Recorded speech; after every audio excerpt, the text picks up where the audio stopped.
Pro tip for anybody watching right now. There you are. It helps to turn on the microphone. Hello, everybody. Hello, hello, hello, YouTube. Hello, Instagram. Hello, Twitch. We had hello, Boneless Chicken 445 over on Instagram or on Twitch. Yeah, Project Zomboid lover, shoot me a message, fam. I'll check you out, so I don't forget over there on the Insta Slam. Yeah, it helps. It helps to have the microphone unmuted for sure. Yeah, we had a spam account. Yeah, for sure, man. Shoot me a message.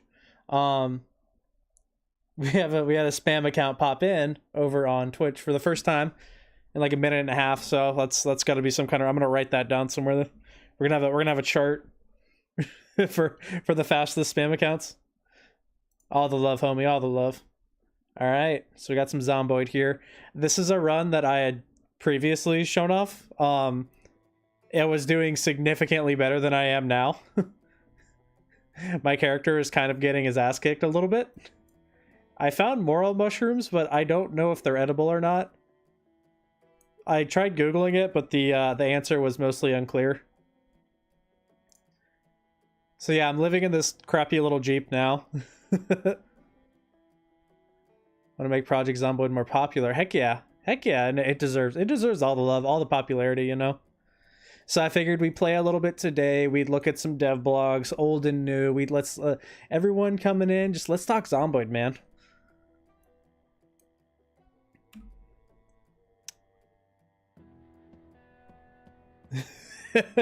Boneless Chicken says he wants me to wing it and eat the mushrooms.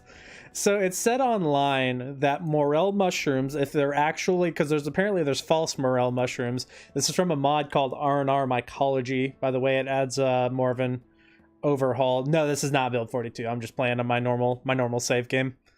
But yeah, it's a mod called R&R Mycology. It says regular morel mushrooms are edible as long as they're actually morel mushrooms. I don't know where my campfire is. I think yeah, there's my campfire. All right. My base was wiped out. Let's see. I think it was this button. Uh-oh.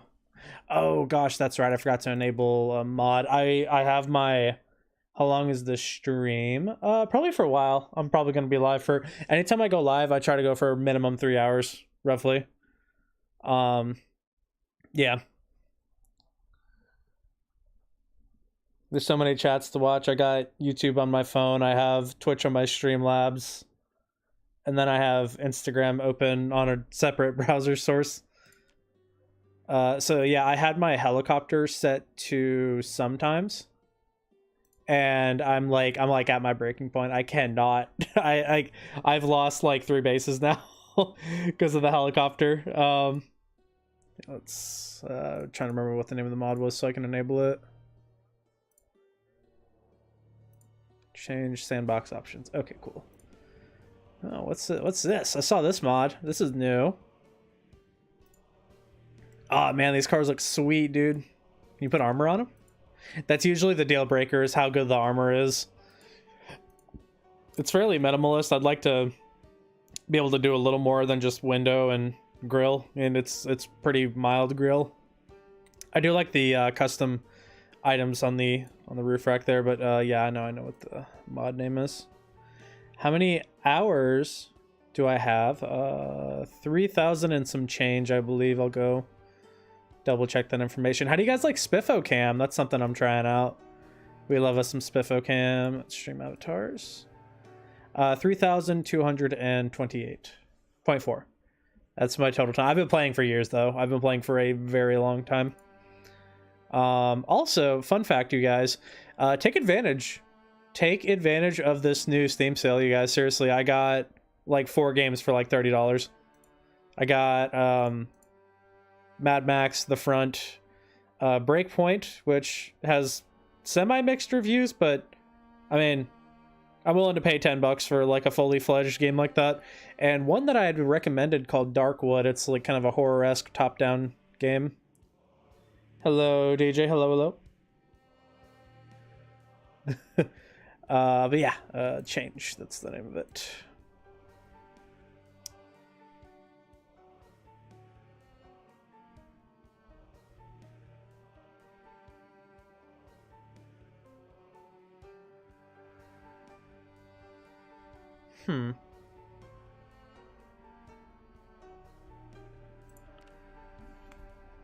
Must have a different mod ID than the actual name.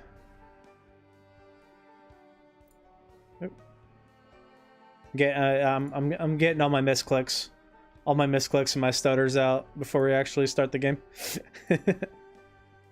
So what's the mod ID? Change sandbox. Interesting. I don't see it. Wonder why. Spiffocam would appreciate a little more light, but it is great. Yeah, Spiffocam could definitely use a little more illumination, huh? Thank you for telling. Just more validation for Tori over there. Mm-hmm. I was like, he's too dark. I do have my... Hold on, I can make it brighter. I got you. Oh my There we God. go. Ah! Bright Spiffocam. Oh my God. That's If you can push it. All right, yeah. Very bright Spiffocam over here. Oh, nice. Hello. Thank you for the raid over Slayer over there on Twitch. 4 a.m. stream for you at least. Got you. Zomboid lovers, I would love to play sometime. I recently finished up a Pal World video, which you guys can go watch on Forsaken Fritos at YouTube if you're curious. Over Slayer raid. Hey DJ. Boneless, you're currently stuck. But yeah, Boneless, you were the one that told me Darkwood. I haven't played it, but I did get it. I got it for like $3 because of the Steam sale. It's so worth it. Don't shine the light in his eyes. It's bad for him. NPCs, human ones at least, are scheduled for build 43 to the best of my knowledge.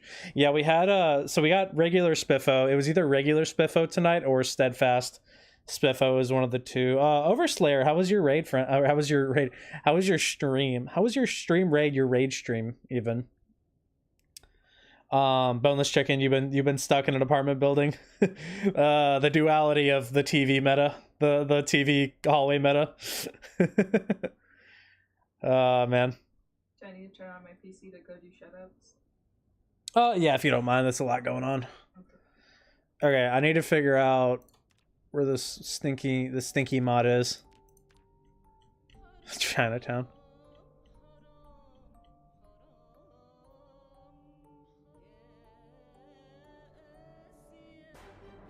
I would have done this before starting stream had I realized the name of the mod wasn't actually the name of the mod. You know, these things happen. These things happen.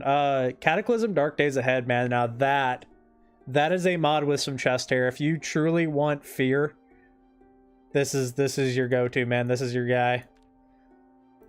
Collectible diecast cars. It's another fun mod. Craftable vanilla condiments. What? Well, why the hell am I not running that? That sounds sweet. Oh my goodness. Oh, it's an extension of Soul Filters, that's why. Yeah, farming time's been broken for have they ever considered a story mode? So as far as I know, and I'm not a developer. This is a fan account. I've never been in touch with the Zomboid devs. I promise it's not a conspiracy. I just made this because I saw there wasn't an official one, and I was like, oh, that could be fun. But I do read a lot of the dev blogs. I also read them on stream too, which is a lot of fun. But as far as like a story mode, there are more challenge maps coming. They're actually one of the challenge maps that they've created. Thank you, FHA, for the follow over on Twitch. I appreciate you. Hope you're having a good day. One thing that they're going to do is they're going to kind of build on the meta events in their current state. No, Barbie is such a stupid mod. Yeah, they're kind of going to build the human NPCs for build 43 to be more like to kind of work with. I'm having such an hard time articulating anything. There's going to be like randomly generated, predetermined survivor events, essentially. So you might be able to pick them up on the radio. You might find locations to survivor communities through annotated maps, kind of like how you do now. You check the annotated maps and it'll point you to like a weapons cache or a food cache or like a burnt out building or something like that. They're going to kind of work that in, but there's also more challenge maps coming. Like I said, they're doing their own take on 10 years later, and it looks really good. and it's not just, oh, everything's like, you know, overgrown. Bellissimo. Bellissimo. I don't know what that means. I'm sorry. But yeah, there's going to be like old burnt out like survivor buildings. There's going to be like buildings that look like a missile hit it. This won't be part of the vanilla game as far as I know. They could add these as little story events, kind of, you know, like, you know, the little vehicle events you run into all the time when you're driving. Thank you for the shout out to Overslayer. Means beautiful. Bellissimo. Aw. Bellissimo. Don't hurt me no more. Welcome, Raphael. Over on the Insta Slam. But yeah, there's going to be, thank you for the hydrate. There's going to be kind of like, just from what I saw from the video, there's like a whole burnt out building. There's like a survivor base that they handcrafted. It literally like a whole building that looks like a guy hit by a freaking missile. It looks so cool. Just a chunk of it's like gone. It's good hydrate. Good hydrate, good hydrate. Man, people are always like 400 mods. Like I'm just getting started. I'm like 400 mods is crazy, and then I'm like kind of scared to count up the amount of mods I have. What the fuck is this thing? I just want to turn off helicopters because I have it on sometimes, and like I've like hit my breaking point. I'm like, okay, I'm surrounded on every side. There's literally nowhere for me to go. Every direction I pick is death. It is literally shoulder to shoulder zombies. So like I need to the entire Shrek movie and Zomboid. Great mod, by the way. Scrolling through anything that's not enabled. I like the poo and the pee mods, but the pee one's a little bit ridiculous. You piss yourself in your sleep really easily, so I'm not a fan. Cutting worm meat. Worm meat's funny. That's a fun one to run on servers. Okay, we're getting close. We're getting into the weird stuff. Change sound. Okay, of course it was at the bottom. I should have checked the bottom first. But it was also kind of fun to scroll through and show you guys some of my mods. This is a nice one. This is a nice quality of life one. Every time you pick up a generator or a corpse, it'll actually have like a visible thing. And it's a nice little kind of immersion mod. The generator looks particularly good too, because it's like a full 3D model. Heading to Louisville for the first time. Advice on how to get in. So, there's a couple ways how to easily get in there. I'm gonna snooze. Yeah, the poop and the pee mod. Yeah,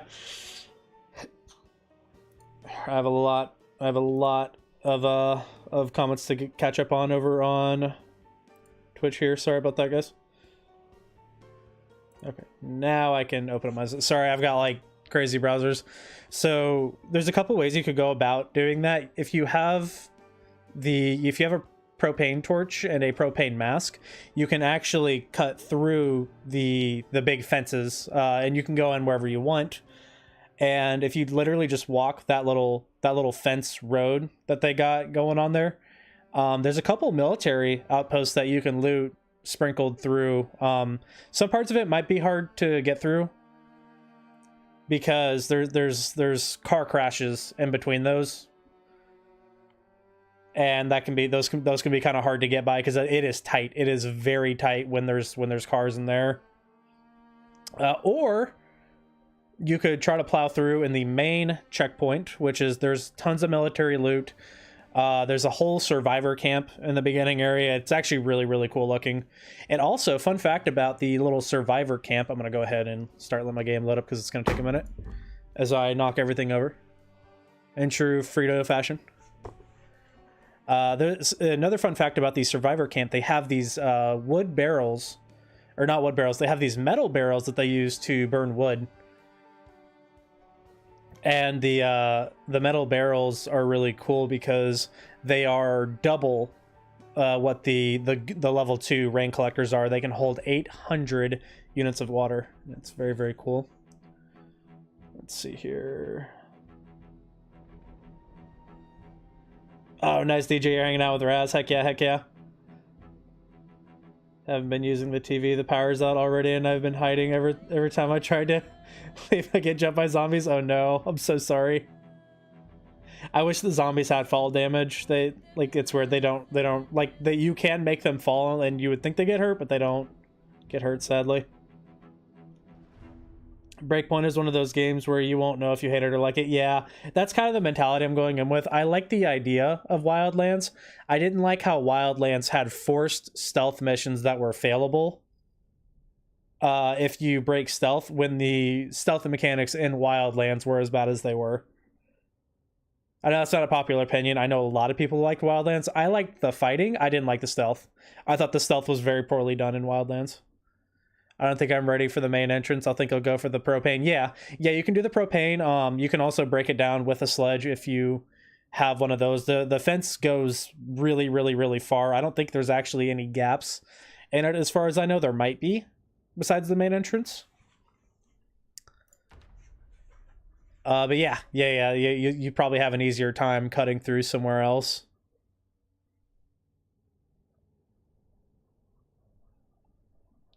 Okay, so you can fail stealth missions in Breakpoint and you don't like lose. That's good. That's good to hear.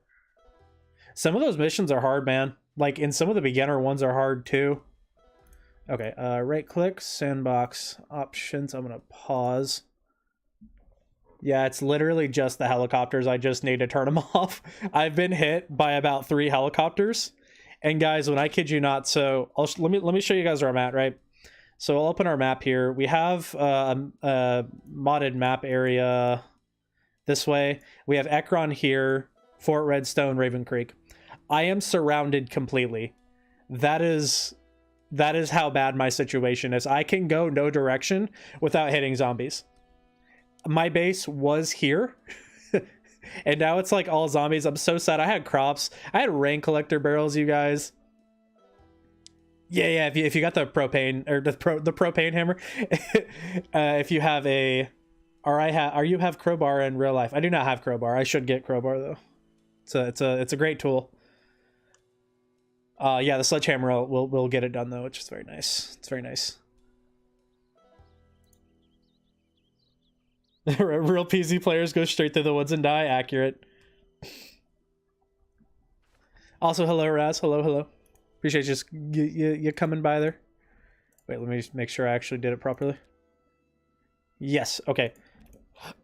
Cool, mod that. I'm surprised the cheat menu doesn't give you that option in this. The only reason I have this isn't actually to save myself from death. It's literally because I run so many map mods that the odds of running into a building that doesn't have completed upstairs. Did you wash your ass today? I have washed my ass today. The reason I have that is I have excuse me, I have so many map mods on. Just doing some inventory management here, that it's not uncommon for me to fall behind a staircase. So like the author might have forgotten to put the actual floor in some of their buildings, which has happened plenty of times to me, especially when you're running a map like Cherbourg where like 90% of the map isn't actually done. Shame about that map too. Is very ambitious, but it's pretty much been abandoned as far as I know. Spiffo or Sweet Angel, yes, it's the Spiffo cam, you guys.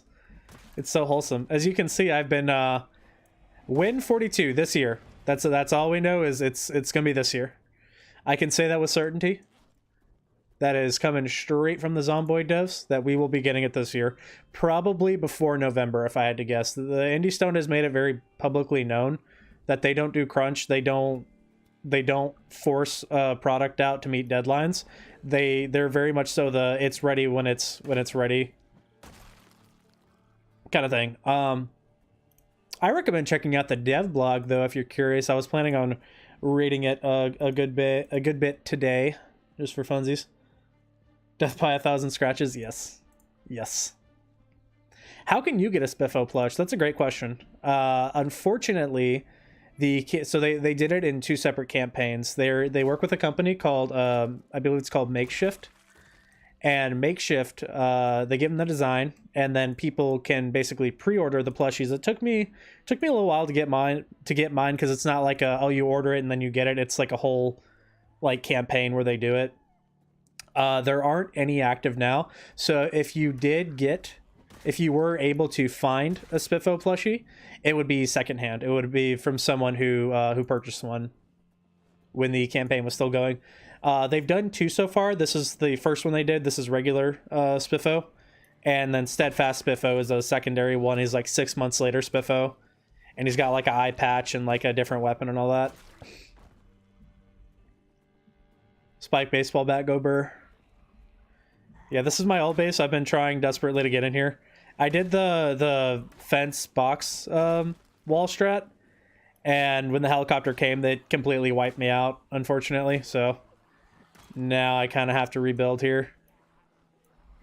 This has been a pretty long-running character, though. I think we're at a month and some change. This one's been chugging for a pretty long time. Has to get enough people to buy them before they make them, so it takes a long time. Exactly, yeah. Because they kind of make them to order almost. It's weird, and a lot of people will purchase extras just so they can try to resell them later for a higher amount of money. Yeah, I've been putting in a little bit of work. I actually should back off here. My stamina's getting a bit low.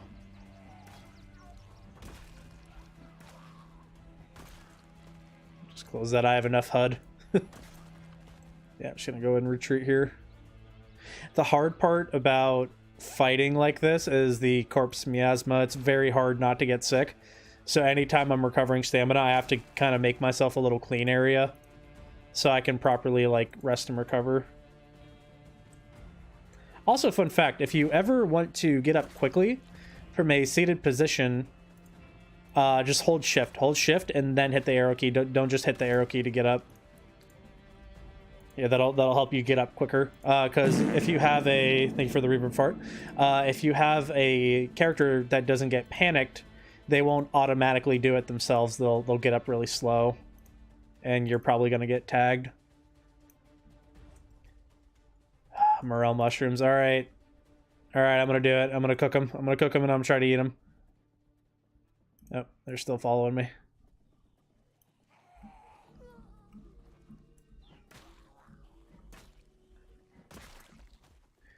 You'll definitely buy one for an event like your birthday. Heck yeah, heck yeah, heck yeah. I honestly should have bought more. I should have got like a couple and did like giveaways with them. That would have been cool. Have an idea how to make, you know, make GTA 5, make a poster about the map. We need PZ map poster, like big. Yeah. That'd be cool.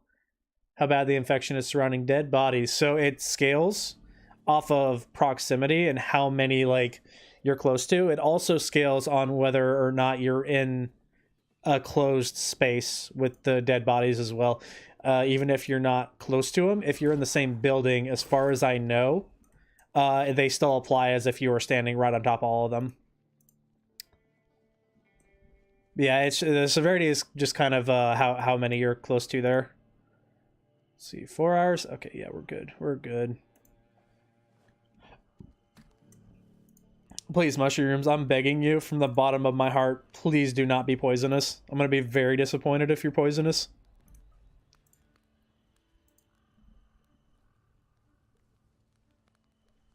You're my last chance. Alright, we'll get our mushrooms here. I'm just going to eat like a little bit. I think I actually have iron gut too, if I recall. Yeah, we've been alive for 1 month, 21 days, and 22 hours. We've killed almost 6,000. We're 4 short of 6,000 zombies, so we basically killed 6K. I started with overweight, now I'm underweight, so my fighting gets a little worse every day now. Yeah, my voice doesn't sound like this, guys. My voice is not this bassy. Like if it sounds really deep for some reason, that's not me. That's that's Instagram being weird. It's like I guess a thing with the latency, the interwebs, if you will. I always get scared of the dead bodies and have to clear out everybody. Yeah, so they go away after a while. It was rough back in the day, back in build 40.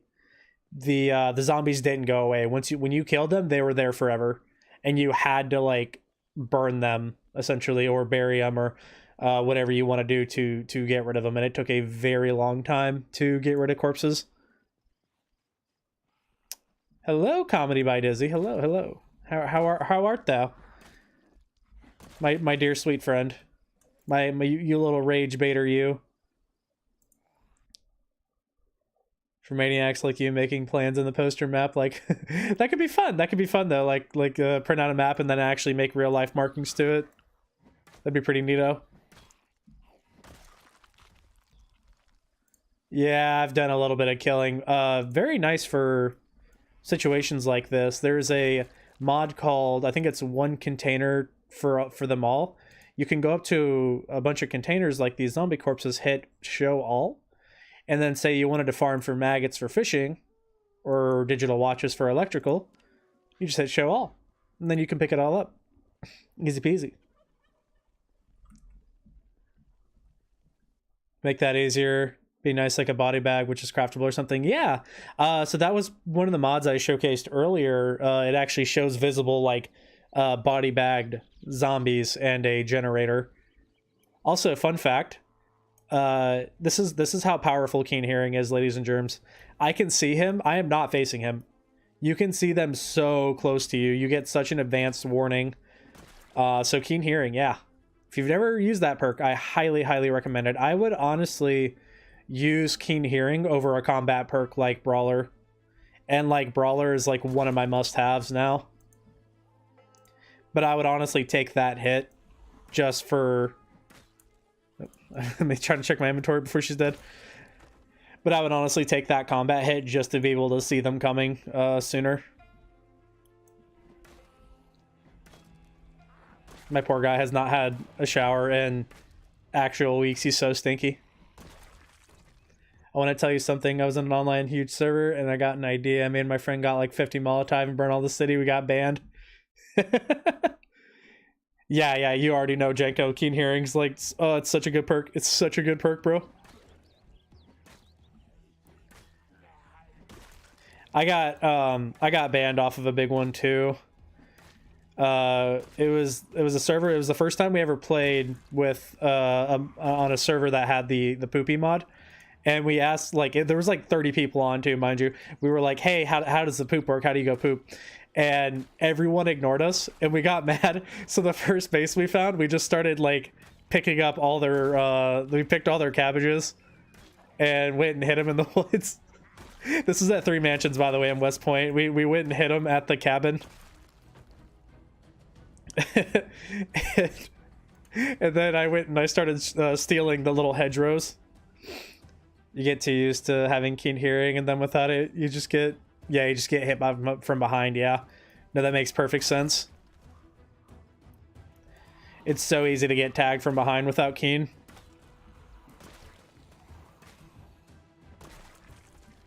Okay, so the TVs, for some reason zombies can't attack them. They're fixing that in build 42, but for now I'm definitely gonna take advantage of it. No, I mean, in the grand scheme of things, I'll probably just switch over to regular walls because I turned off the helicopter for now.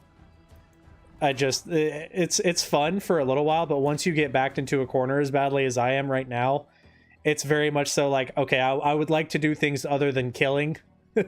I would like to, you know, maybe do a little bit of just like cozy decorating and survival and building and, you know, do something other than killing for 3 or 4 hours straight. I wish I was exaggerating.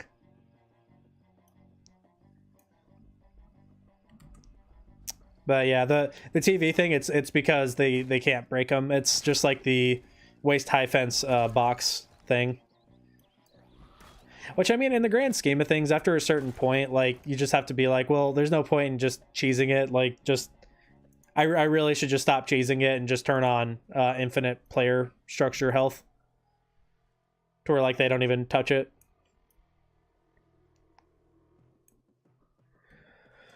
Morel mushrooms, huh? I'm gonna keep eating it in little bits. That way, if I do get sick, it won't be quite as catastrophic. Add more zombies. So I play with respawns off, but with very high population count from the get-go. And I'm so backed into a corner here, I really cannot do anything. Here, we'll get them all to come over, say hi real quick. But yeah, I figured we'd play for maybe an hour and some change, and then we'll do what we did last time. Let's talk about some Zomboid. Let's look at some dev blogs. You know, maybe we'll scroll through some mods.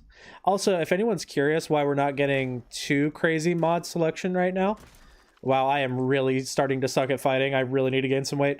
It's honestly, a lot of it is because build 43 or build 42, sorry, build 42 is coming. It is very much so on the horizon. So a lot of mod authors are like, I mean, you know, there's no point in me releasing this mod right now. I'm going to have to do a shitload of maintenance. It's, you know, it could be out for a month. It could be out for a week. It could be out, you know, a couple months at most. But yeah, no, man, every day we're a little closer. We're a little closer. The finish line is soon. TM.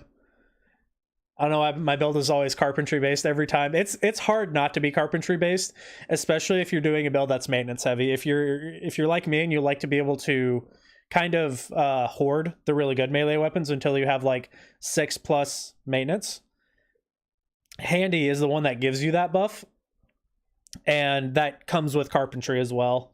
Maintenance builds are fun though. I really enjoy maintenance builds. Hello Vextron. Hello Pocos. I'm managing like 3 chats right now, so thankfully YouTube's pretty dead. YouTube's always fairly dead though. Hello Toma X over on the Insta Slam. How you doing? I'm too scared to try something new. Any recommendations like metalwork or electrical? Electrician's fun. It can be really nice to start with how to use generators. I believe they get that. I'm fairly certain they get generator knowledge from the get-go. Oh, modded zombies. Yeah. CDDA was fun. I really enjoyed CDDA, but it's, oh my gosh, it is so hard to play CDDA solo, you guys. It is so flippin' heckin' difficult. Mostly for the runners, because you'll get runners that don't just get on top of you really quickly. You'll get runners that will stagger you when they get within biting range. So you'll get staggered and they'll always land a hit. I really want to try occult zombies at some point. Now that my Pal World over on my YouTube channel, which if you guys want to support me, I'm not asking for donations. I'm not asking for any kind of compensation whatsoever. If you guys just go check out my content on YouTube, that is all the support in the whole world that I could possibly need. Self promotion over though.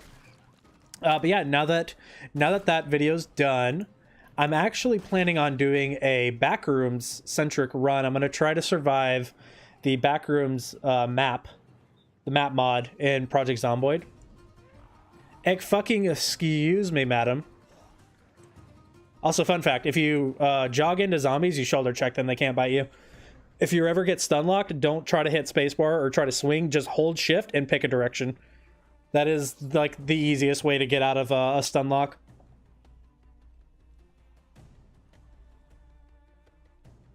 This orange raccoon is more popular than us. Yeah, buddy. Pocos is doing good. Just wanted to pop in real quick before you go to bed. Nice. Very cool.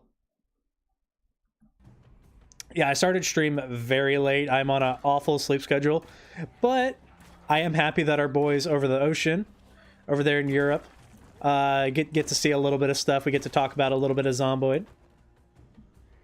Hello, E. How you doing? I just subbed, so you might see me over there. Oh, thank you, Janko. Thank you for the sub. I appreciate you. There it is. Thank you kindly. But yeah, so I wanted to do 2 Zomboid videos next. The first one is the Zomboid backrooms run, where I'm gonna go pretty hard into that. I'm probably not gonna play much other games than that until that's done. And it's not going to be like I'm trying to take over the backrooms or anything like that. It's not, you know, like a clear the whole map kind of run. It's going to be more so just basic survival, like just trying to do things like farming in the backrooms, which is possible. Fun fact.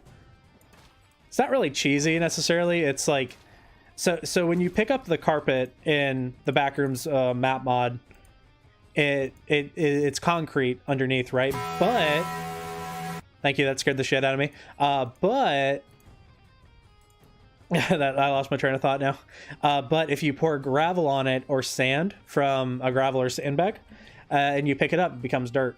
So that's how you grow in the backrooms. You just got to find a gravel or a sandbag. Playing sandbox or normal sandbox. Yeah, ultra modded sandbox settings. Hope I have a good stream. Thank you, Pocos. I appreciate you. I'm glad you had a good day. Objective survival, exactly.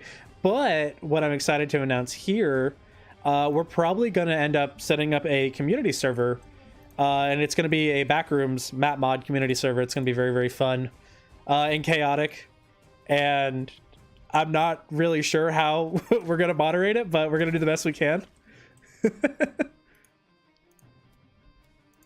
The first time people discover fire, we're just going to burn down the backrooms. I think we'll honestly do it like that first. So I'm debating man click, man look, man see spiffo, man happy. Yes. What mods do we use? I think the new sandbox mod that we recently got here. Let me... Here. I don't know if this will show my mod list or not. No. Quite a few. I can kind of scroll through my list a little bit if you're curious here.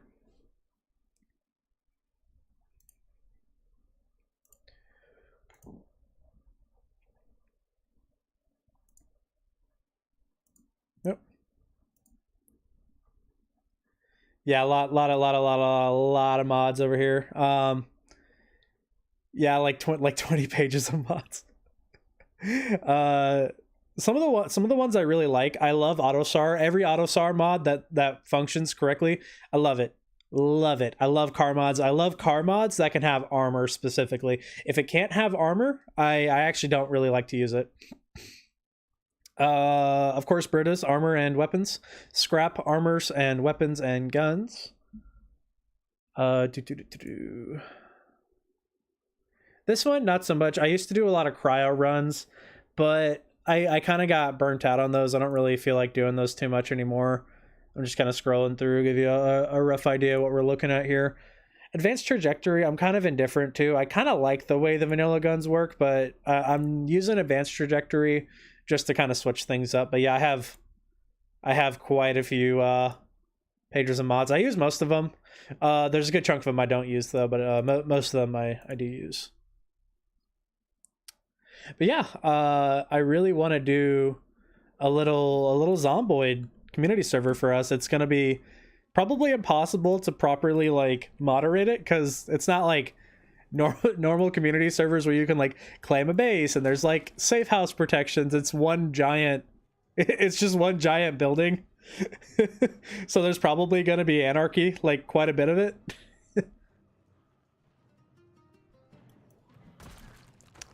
But I am excited for it nonetheless. I think it's going to be a lot of fun.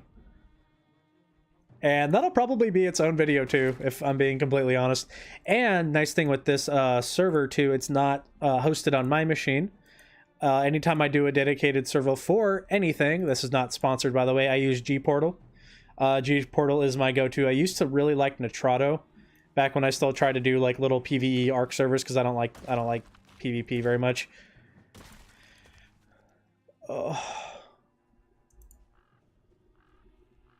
I'm probably about to start getting queasy. It is very easy to get queasy when there's so many zombies. And it's not like I can be like, oh, I'm just gonna go attack something else for a few days. Like this is it. I am surrounded on every side, and this is the spot that has like supplies. Let's see here.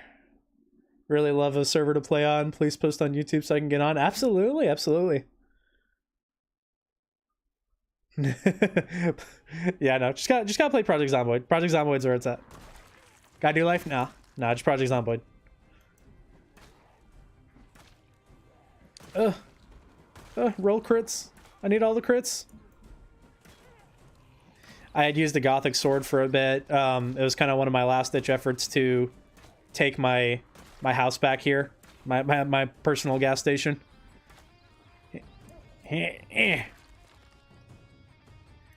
And it's just like I feel like I've only put a small dent in them. I did kind of see my crops over there for a second. It looks like they're okay. It looks like there's only a few of them that got squished, which is surprising. I thought I was definitely going to have to completely do all my crops over again. I was very sad about it too. Put the televisions on its side, yeah. TV meta, baby. TV meta. So this is kind of my first fallback point. Thankfully, my fitness is pretty high. So running, I actually do get some stamina back overall before they reach me.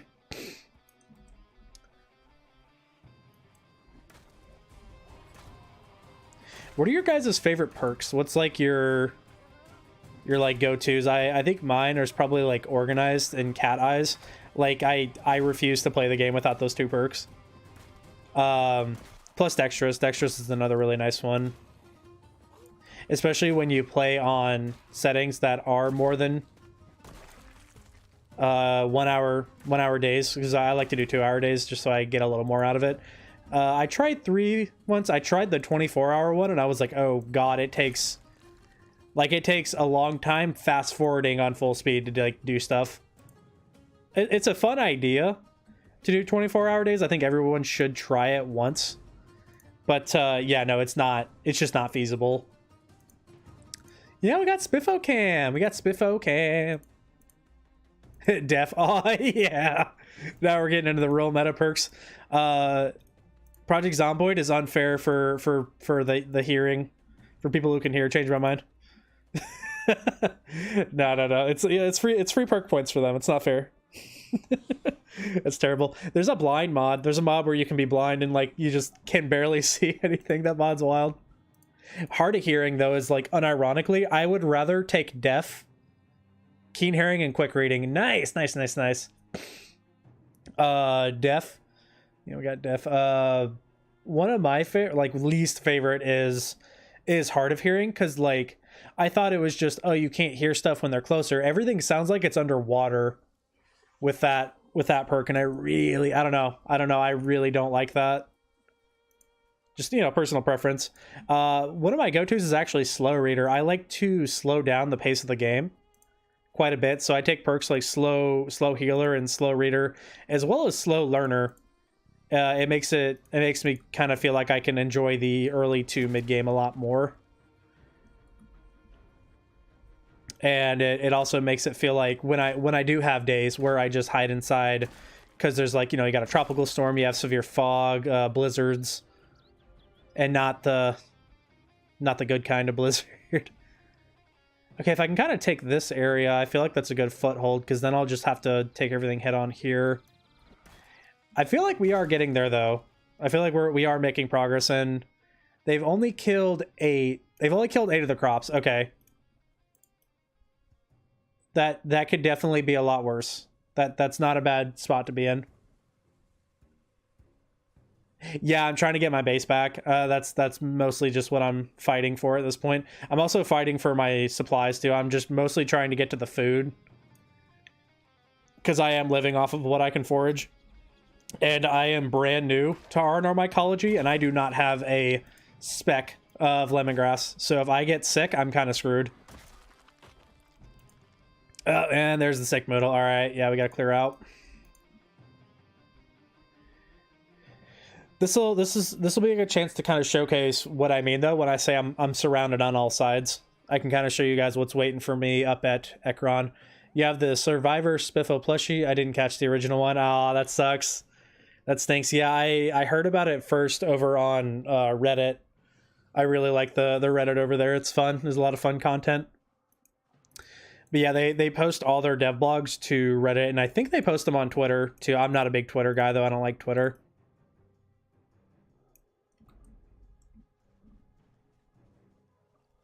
Just have some zombie burgers. Yeah. The PvP is so good and fun and not a horrible experience at all in Ark. Exactly. You get it. You know how it is. I played on a server where they were admin abusing, but they didn't understand that they were admin abusing at all. Because all of the good blueprints on the Ark server were locked behind where the admins put their bases there.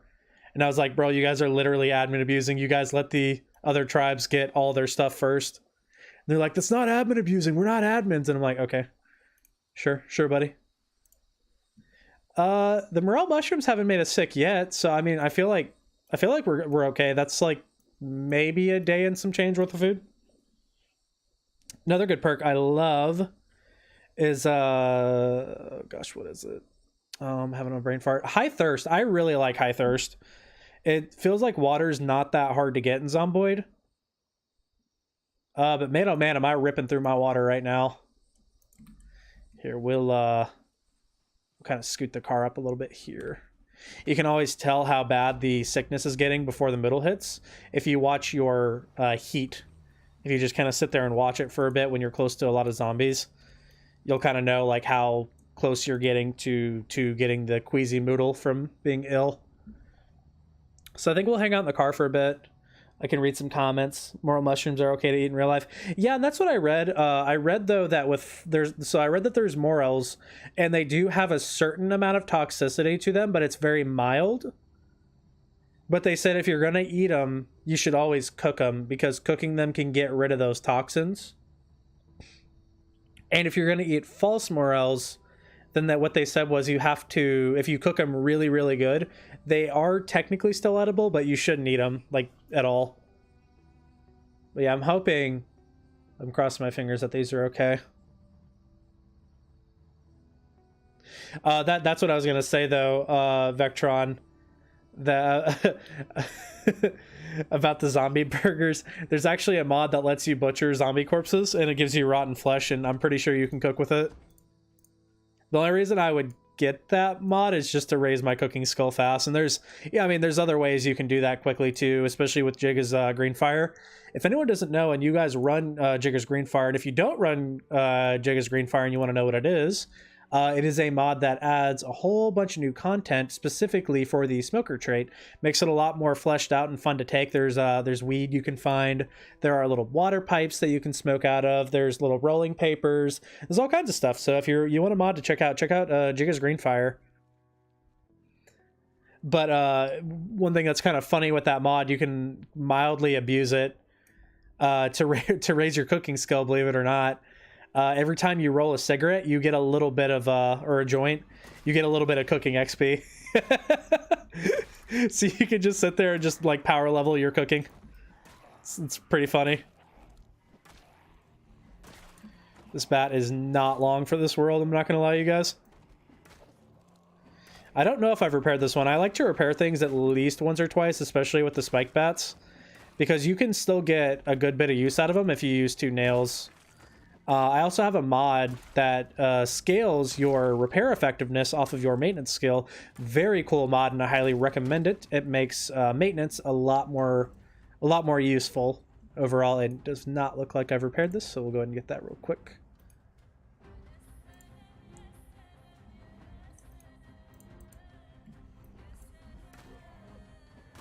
I think I don't know which mod that does it too. I have something installed that makes it to where if I have tailoring 4, I can actually repair certain weapons with just leather strips, which is pretty cool. Oh, fuck me, that's a lot of you. Okay.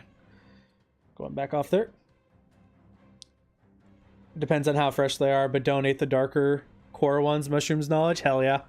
My old man would always tell me there are bold mushroom eaters, and then there are old mushroom eaters. And I would like to be an old mushroom eater in this game.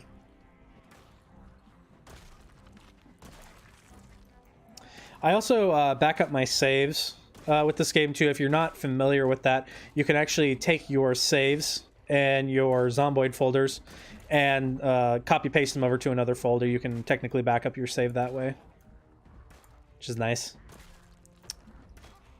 I don't do it like after every play session, but I do it kind of like as little benchmarks, like so I can kind of weigh the cost of like, okay, do I want to redo a whole day's worth of playing, or do I just want to move on from this? I like to at least give myself the option. Most of the time though, when I die, like I don't really revert to it. But like I said, it's nice to have the option.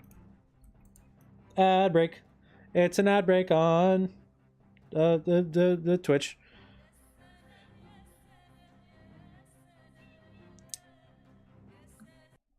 Pero tengo una laptop. Oh my gosh, I'm not very good at Espanol.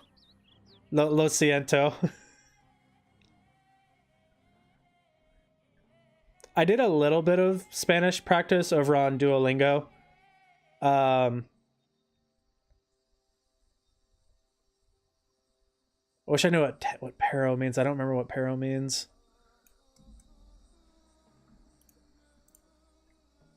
Thanks for the stream. It's early for me, so we got to get up now. Absolutely, Janko. Thank you for coming by. Thanks for the the sub over on YouTube, man. I appreciate you. I appreciate the support.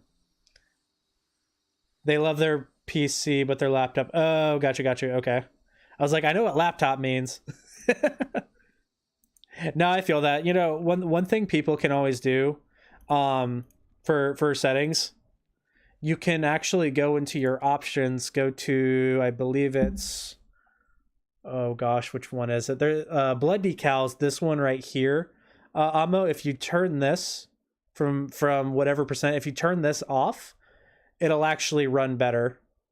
Another thing you can do if you're still kind of struggling, you can actually downgrade your Project Zomboid version back to build 40 if you're willing to play on that, because it's a lot less intensive on graphics cards and CPU and whatnot.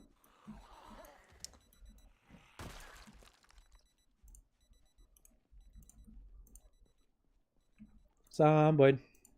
Oh, fuck me, I was not paying attention. Bop. Bop. Bop. Oh, that was not which that was not the direction to face. Eh. What's your guys' favorite clothing mods? When is build 42? That is the golden question, isn't it? So, from what I know, I am not a developer as well. I always try to make sure folks know that I am not a developer. I've never talked with the developers. But the Indie Stone has posted on their Twitter that we will be getting it this year. It will be coming out in 2024, which is what was I swinging at there? Holy crap.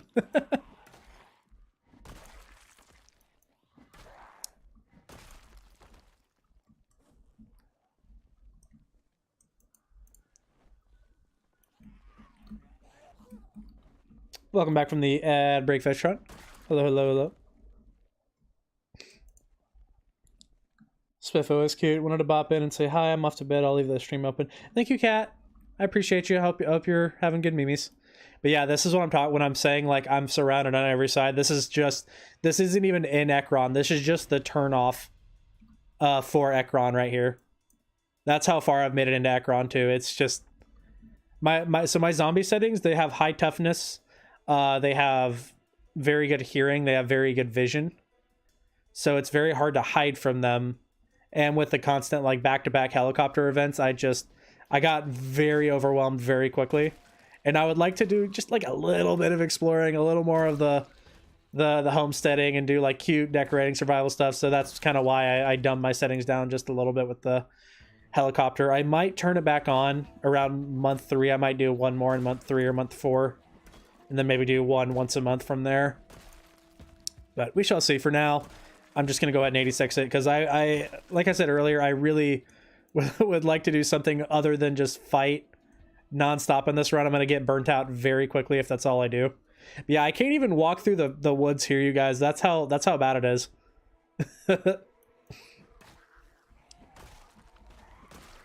Is it 60x? No. No, it's I can show you it here in a sec once these guys are off my butt. No, it's not that bad. So it's weird. Once you go insane pop with like 4x, 16x, you start throwing out those numbers. It's weird. So like they're not spawning, but they might as well be. So the problem is they can only render in so many at a time. If you get big enough hordes, they start to just become black silhouettes. The game can't render in that many inventories and that many zombies with all their items and all their different textures all at once. So the problem with like when you get to those numbers is when you're attacking a town, you could be at the same spot over and over and over and over and over again, and like you're not gonna get through. You're just not, unfortunately. You guys can see it, get a little arm cam. Hello. Smack my elbow on my desk. It's okay though, my desk is like kind of light, so it didn't really hurt. But yeah, so you get the situation where you can hit the same part over and over and over and over again. You're like, okay, I'm gonna get in there. But the issue you're having is you're not actually seeing the full scale of zombies. You're actually there are zombies that are technically in reserve once you hit a certain threshold with your spawn settings. And it's not respawn.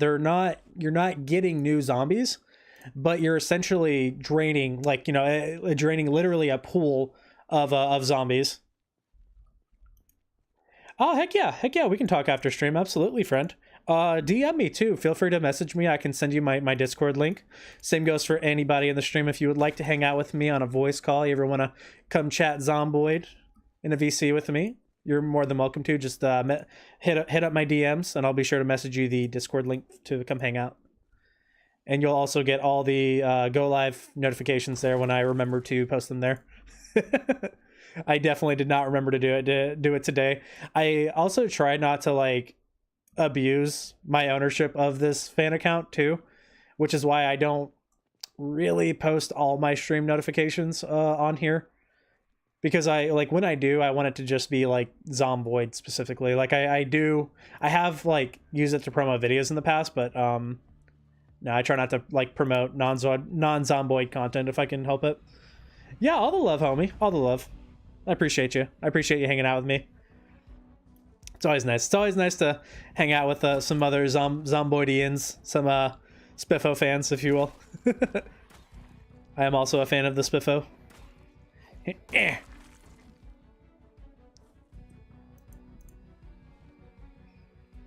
I really need to get all my stuff moved over. I got a new backpack. It's the Hazard for dual day pack. That's what it's called. I'm gonna go ahead and actually do that real quick. Make sure there's no zombies on me. I'll also go to kind of a clean spot here. I need to shop around for a mod, unless if anybody knows of one. Excuse me. If anybody knows of a mod, here, let's. I need to do this kind of weird because I have backpack upgrades on this backpack. Yeah.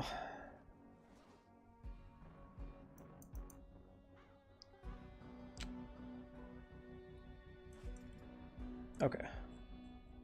Yeah, if anybody knows of a mod where like blood will eventually just fully go away, definitely let me know. Because I've been looking for a mod, like tentatively, I haven't been really searching for it, but I am in the market for a mod that accomplishes that. Because I would very much so like to be able to do that. Because I have a pretty good rig. I've got 40, I almost said 42. I've got, I gotta go for exam. Good luck on your exam. Good luck. I hope you do good. I believe in you. But you can have the best computer in the world, but after a certain point, you know, it does bog down with all the blood, and I don't want there to not be blood particles, if that makes sense. I just want them to eventually fade away like they do on the servers, because on a multiplayer server there's a default setting for that, but every time I've done sandbox settings, I've never seen it. It's just weird. A little observation. Ah, sweet, dude. This backpack looks a lot less bulky on us. I kind of like it. I like it. Okay, so that's 63 by 87. I might... 63 is a lot of carry weight. Holy moly. Wow, yeah, I got encumbered so fast. It should still be fine. I also do have like a whole pot of water and some other stuff in my main inventory here I need to put away. I mean, you know, it's not that bad. Well, it just means that we have to put stuff away a little more often. But yeah, you guys have seen kind of what I'm up against here. And let me show you my settings here because I said I was going to do that. So,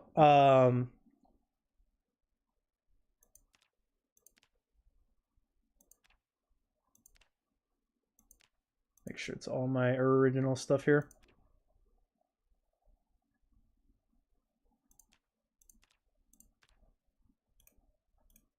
It was like the preset was on a different thing. I don't think I actually changed anything except for, yeah, helicopter. Never, yep. Okay, I'm just going to ignore that, then that should be fine.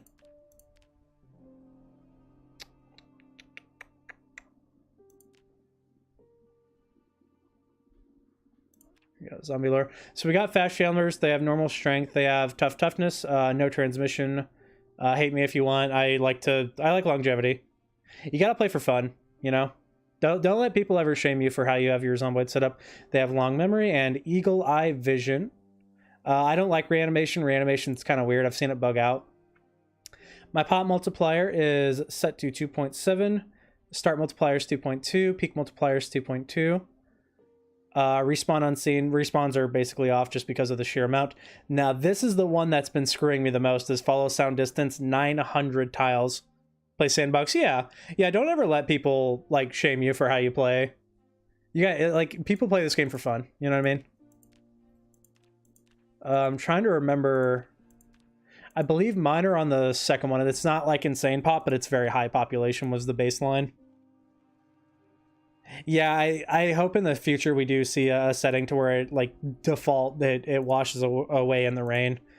So yeah, Ekron's kind of a lost cause until I kind of get some better ordnance here. So let's go hang out in a nice little clean area. We'll let the corpse miasma wear off a bit. Sweet, we got our other backpack all set up. God, my backpack is the size of a small trunk, you guys. It's so it's a little overpowered, I'm not even gonna lie. I'm probably gonna trade out the leather bag upgrade for straps, just so I don't need that much space. What I need more so is encumbrance reduction. Been playing since Desura days. I love this game and can't wait till 42. I think I got in on the build before Cars. I think that's when I started, and I was in college when I started too. Oh my gosh, that was like 9 years ago. So I've been playing for at least 9 years. It's just such a good game, man. It's such a good game. The most terrifying thing was trying to play with night sprinters on the default settings in build 40. Yeah, in build 40, because they would randomly, sometimes you just get a sprinter in the middle of the day, like just at random. It was only ever like one. I never saw like more than one at a time, so it really was super rare, but it did happen. I was attacked by sprinters without sprinters on when they were only supposed to run at night. The problem with night sprinters too is that they don't shamble. They don't fast shamble during the day. They slow shamble, which is a shame. Also, Aguilar, thank you for popping in today. It's nice hanging out with you. Appreciate you, homie. This is my old base, hence the TV wall. My poor little TV wall. My poor little base. Oh my god, we're starting to get skeletons. That is how long I've been trying to fight for this place to get it back. I just need the food. That's like the big thing I need is the food. Maybe we can finally get to it. I don't know. We're going to try. Attempts shall be made.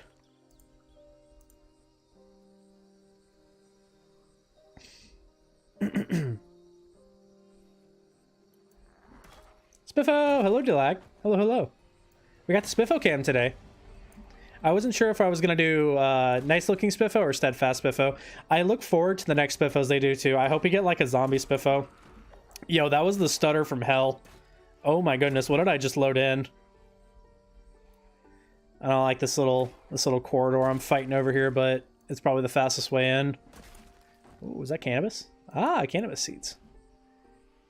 My gut is telling me to back off. I got a bad feeling here. I'm gonna give him some room before we get flanked. Yeah. Yeah, I think that was the right move there. Maybe we can score some easy crits before we fall back out of the base.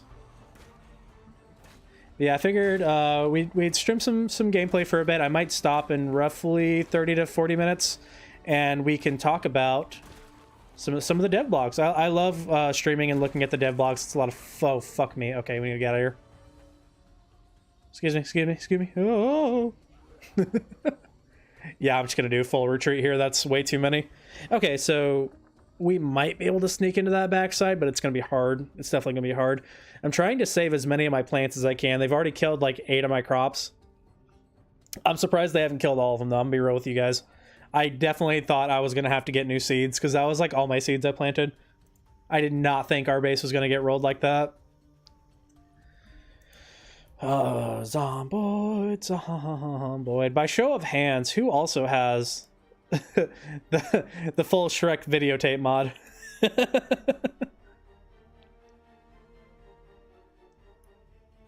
No, we're getting walked up on here. Oh lordy. Oh, here they come. But yeah, I'm really excited for 42 to go into. I will back up my save. That's how they did with 41. If anyone here played Zomboid before build 41 came out, so that would be, you know, build 40, you will know that they don't full release the build. They do what's called IWBUMS, or IW bumps. It's an acronym for I will back up my save, which, if anyone ever needs a demonstration of that, feel free to ask. I will show you how I back up my saves. It's very easy. But yeah, it won't be full release. All mods will be broken. There will be mod abilities. You will still be able to mod it, but they will have to be patched for build 42. Need to keep making my space clean here.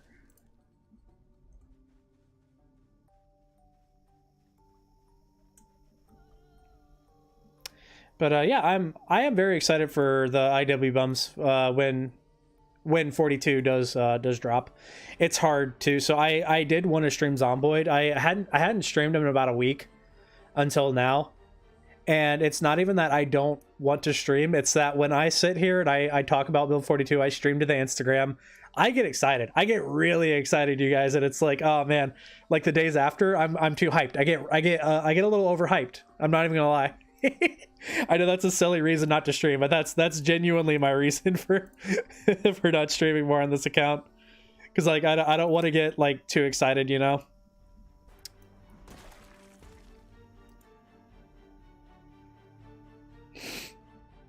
Oh my goodness. This is a battle, dude. Oh my gosh. I need food so bad. I'm not like, I don't know when the other shoe's gonna drop, and I'm like not able to get more food from foraging. Like my days are definitely numbered with foraged food. I've been very fortunate so far. That said, I do have level 5 foraging, but if it's an unknown food, I'm not gonna risk it. I have had this character way too long to undertake that kind of risk. I would rather just go hungry for a little bit and just keep chipping away until I'm able to get inside my stockpile room and grab some food. I don't even need a lot of food. I just need like a couple days worth to keep me going. I started this very fortunate. I at the very least did have a piece of beef jerky in my, in my leg pouch. I'm gonna try to hold my ground here. I'm a little worried. My baseball bat is on the fritz, but I do have a broadsword in my inventory, so I'm not totally screwed if and when it breaks. Okay, I'm gonna try to sneak here. I'm gonna try to sneak. We're gonna be stealthy.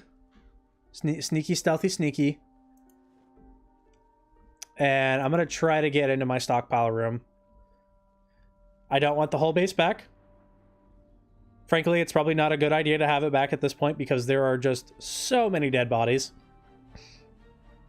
Didn't make it as far as I would have liked to, but I did make it further than I thought I would. Oh, man. Oh, the frame rate. I can feel it. I can really start to feel it now.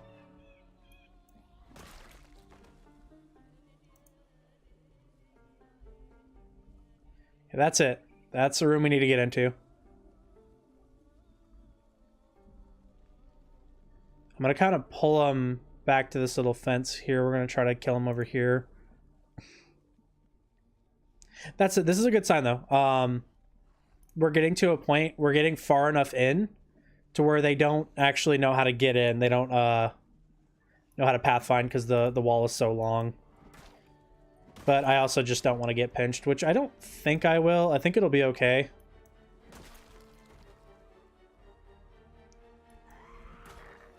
You guys, I DoorDashed some McDonald's breakfast. It's been really good. It's been really good. I got chicken biscuit. I've been telling Tori that I wanted chicken biscuit for a while now. Oh shoot. Okay, yeah, we needed to do a little retreat here. Yeah, you're toast. I'm just gonna toss you in there.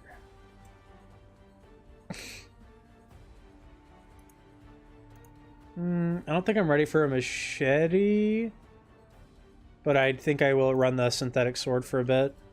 I have like level 2 in long blades, so I'm definitely not great with swords and whatnot, but I'm definitely not bad. The problem with the sword, it is just kind of slow. It's weird. It's like not even slow on the attack. It's slow on the recover. It's kind of bizarre. And it does score hits, but man, when you get like 4 or more, it's like a real pain to be able to like dispatch them quickly, which is that's why I use the baseball bat with spikes. I know it's not as efficient. I know you go through baseball bats a lot quicker as well as nails, but I'm not going for like longevity on the weapons. I need kills like fast, which I think is understandable, you know. We all have a hoarder inside of us too, and I think Zomboid really lets that that personality come out and play very well without any risk, you know. It doesn't, you know, you're not wasting all your money on stupid stuff. Excuse me. I think I can still hold this, but I'm probably about to get pushed out, especially with my sword. It's just, oh my gosh, it does a lot of damage, but it's just so slow. It barely does more damage than the spike bat. And as far as I can tell so far, the spike bat honestly rolls crits a lot better. With that said, though, I also have a much higher long blunt skill. I think I'm like 7 or 8 in long blunt. We're still okay on endurance. We still got a little bit less than half. Yeah, guys, come on. I just need to get in my stockpile room, please. Please, I'm begging you here. Yeah, it's going back out there. All right. Chicken biscuit, yeah, Raz knows. I talked to Raz about chicken biscuit. Well, I sure do appreciate that, Andaya. I hope you're having a good day. It's a fun name, Andaya. Fajrin. Andaya Fajrin. That's my best attempt at that. Thank you for stopping into the stream today. I appreciate you. I hope everyone here is having a good morning, evening, afternoon. I know we have kind of people from all over. I'm having a good morning. Technically, it's evening for me, though, because I woke up. I'm on a very bad sleep schedule, you guys. Tori's like, when I was asleep, he finally got his chicken biscuit. No, not everyone has a hoarding addiction. So, here's the thing. I didn't know I had a hoarding addiction until I played Zomboid. Hello, Scooter David. Hello, hello, hello. Welcome. How are you doing this fine period of time? Oh. I need to explore more stream tools with Instagram. I don't really know of a lot. Good morning to you too. Thank you, thank you. I don't really know of a lot of tools that are good for Instagram streaming. I am sad I can't do the full resolution too because Instagram doesn't believe in turning your phone sideways. It's heresy to the Instagram gods. To Zark Muckerberg. I'm pretty sure he owns Instagram. Yeah, he owns Instagram because your Instagram stories can auto post to your Facebook. Fun fact. How do you find katana? Usually, the best places to look if your games are not modded. If they are, there's actually mods that make it to where you can make your own katanas. But if you're not running those mods, they are commonly found in zombie corpses and survivor houses. Those are usually the two spots you're going to see them. Actually pretty hyped. It's the morning of a Saturday. I got nothing to do. Oh, yeah, we're going to Zomboid. I'm glad you guys get to see my hand every now and then. Hello.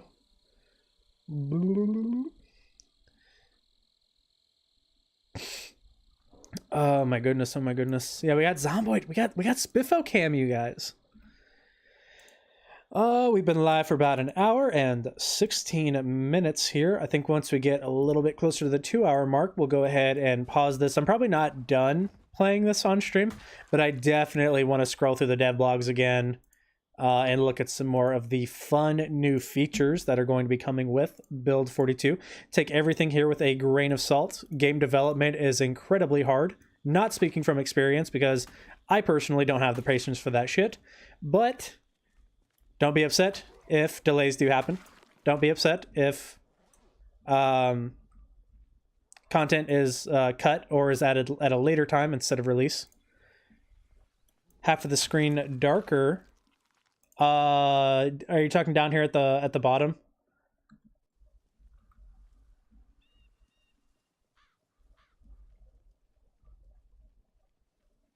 because it looks okay on my browser here.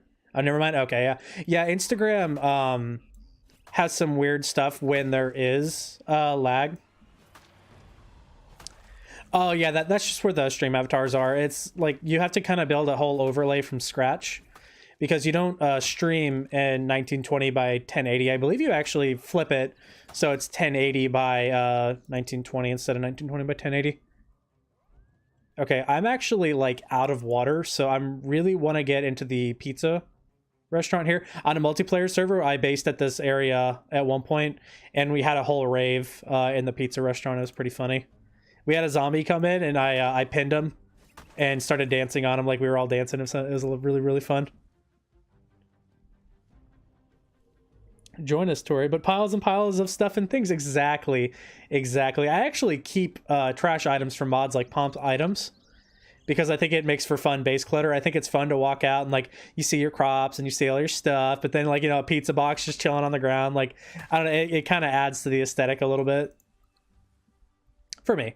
You know, and a lot of what's fun about this game is the decoration, you know, the role-playing aspects and all that stuff.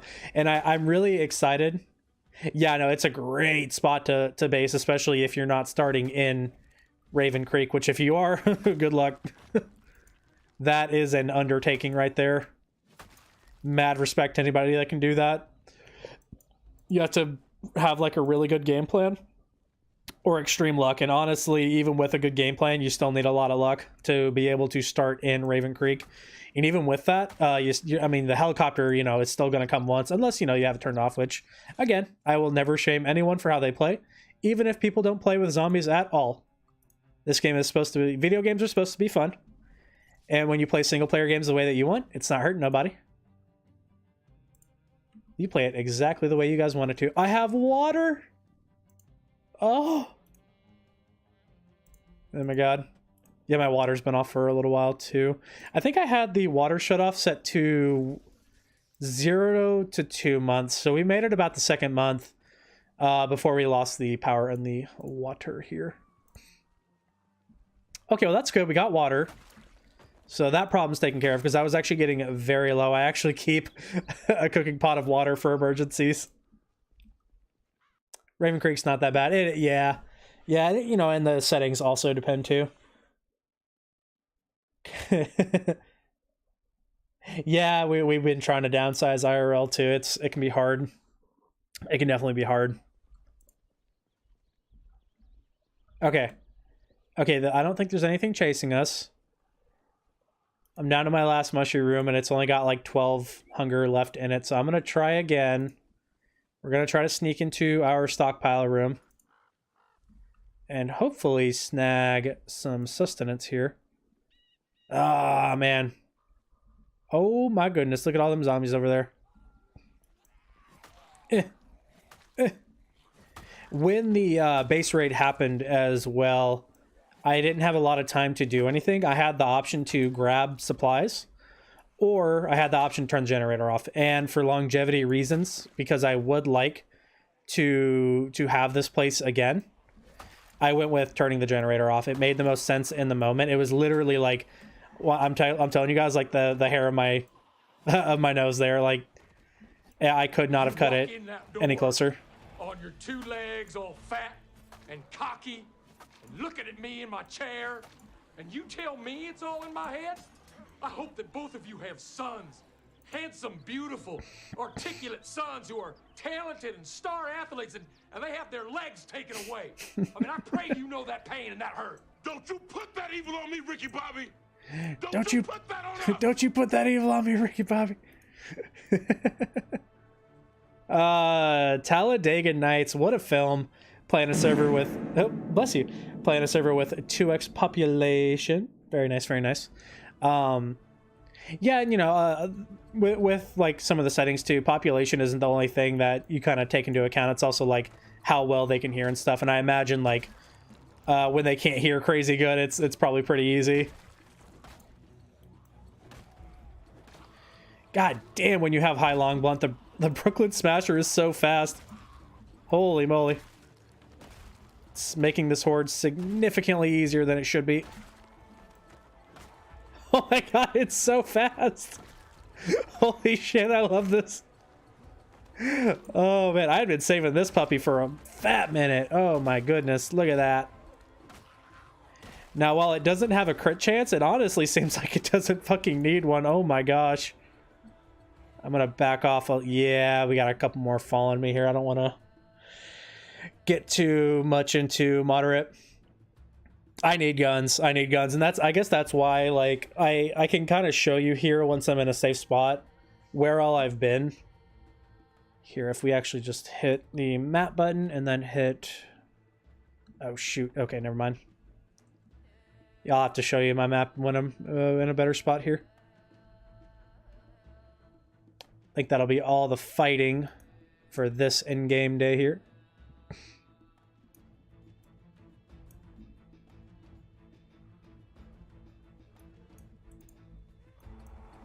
Yeah, I love Brady guns. Brady guns are so much fun. I know a lot of people don't like them. I just like the diversity. Scared to dig in some cities? Yes, for now I am. Because I kind of don't have an option. I am currently pinned on every side. I had to turn off the helicopter.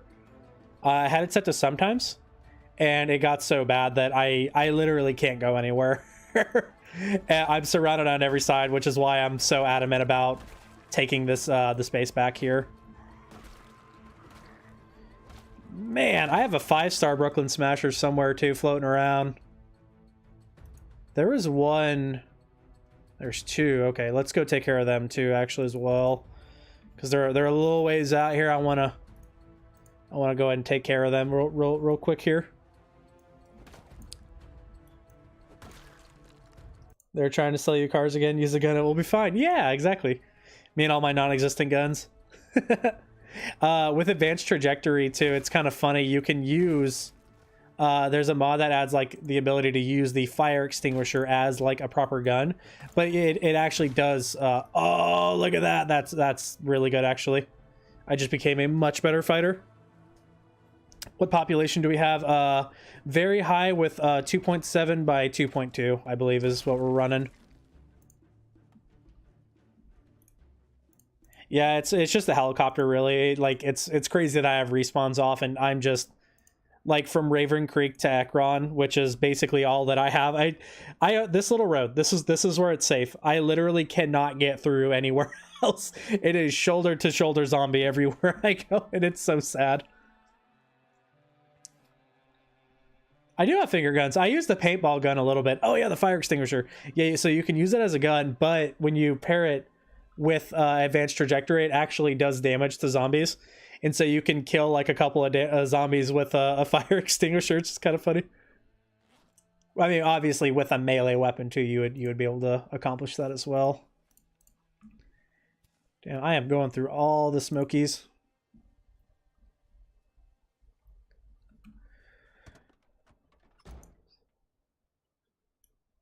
Houses up north got something, or do you already check? I checked one. I can show you in the morning what those look like, though. We'll just hang out in the car. Yeah, my only real base I get from this is, like, just defending the area as much as I can, just killing and killing and killing and killing. And I want to do some stuff other than killing. Thank you, Moral Mushrooms. You've served me incredibly well. Let's go ahead and do sleepies.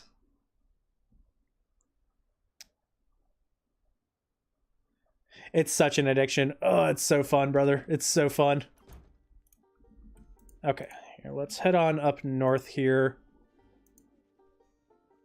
It is fun. It is fun. But I've killed like 2,000 in less than an in-game week, and I'd like to do some other stuff too.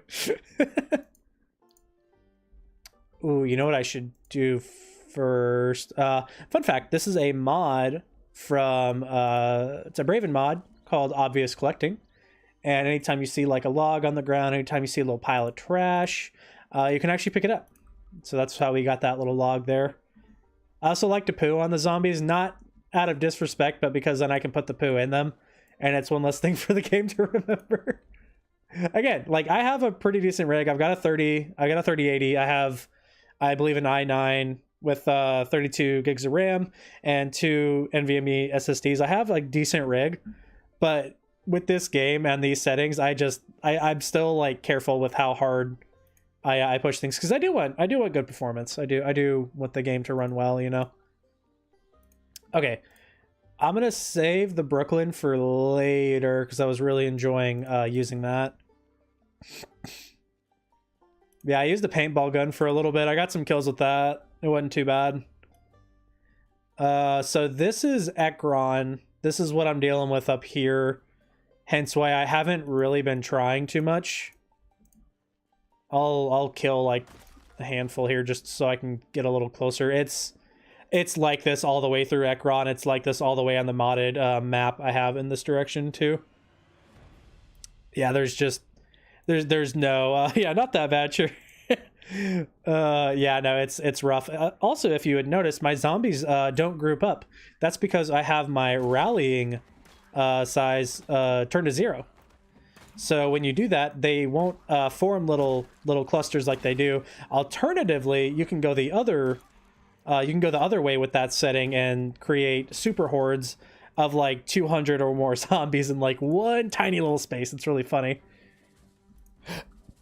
I am out of food.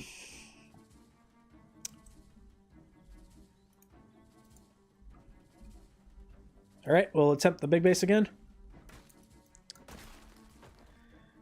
Yeah, no, I can't even get close to the first houses up there.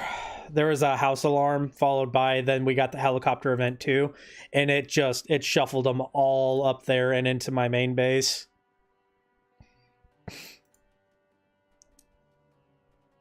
Yeah, I mean, they're going to be on every direction. Unfortunately, the woods are completely infested. The town is completely infested. There's literally there's nowhere for me to go. It's just the base. That's all I have. Yeah, I'm not even gonna try to forage today unless I get into like actually like deep hunger.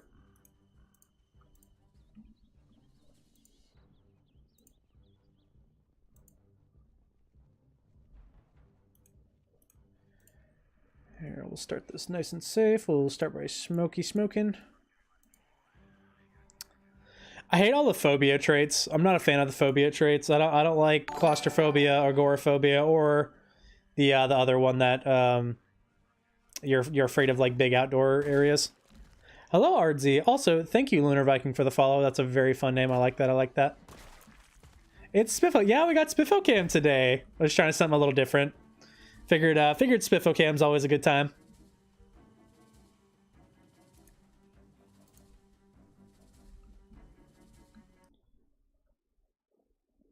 Jenko, if you're still over on YouTube, sorry I missed your comment. Farming's not hard. Farming's not too bad. You know, it also depends on your setting. I have mine set to low yield. Yeah, I don't get a lot of food from farming, but they're high resilience and they take a very long time to grow. I think that, and again, that's kind of how I build my whole game, as well as like how I build my character. I like to slow the game as much as possible, so that way I can kind of I enjoy it for longer. It's not, I don't just sit on a big pile of stuff and I'm like, I don't have to leave ever again. Like I I don't have to leave, but I'm going to get to a point where I will die of starvation because of how skinny I get. Haven't played on a server in a very long time. I had honestly been waiting for 42 to start playing on servers again. But with the Palworld video that I had been working on, if you want to watch that, by the way, it's over on my YouTube, Forsaken Fritos. Same as my Twitch handle. With that video done, though, which took me way longer than it should have because I'm very bad at procrastinating, I'm going to be doing a solo backrooms run where I try to do 100 days in the Zomboid map in the backrooms. And then once that's all done, I'm going to actually start setting up a community server if 42 still hasn't come out for a backrooms Zomboid run. What is Spiffo's choice of drink? Definitely Liquid Death Sparkling Lime. I gotta say, Spiffo's a classy guy, you know?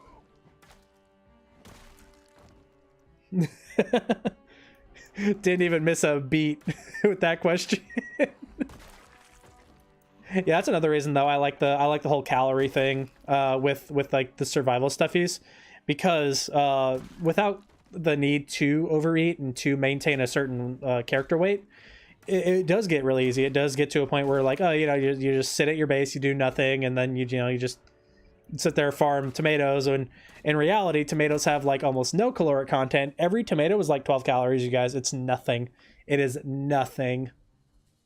All right, it might be time for drastic measures here because I am about to get hungry, and I won't be able to fight very well if I'm hungry.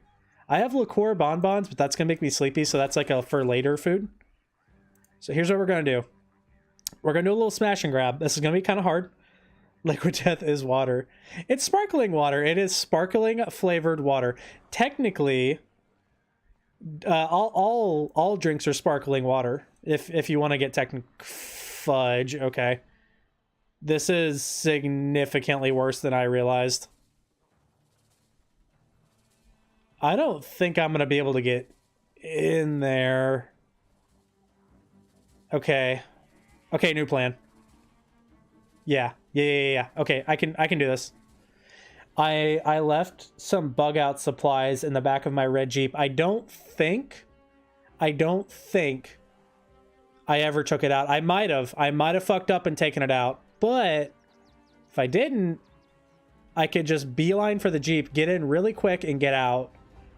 I'm probably still gonna try to open the trunk though, if I'm being honest. All right, let's go ahead and back off here. I'm starting to get a fever.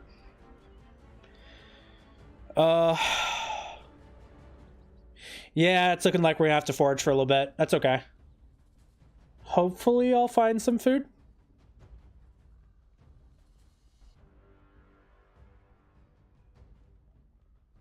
Oh, coffee. We love coffee. Yeah, there's a couple dead guys in here.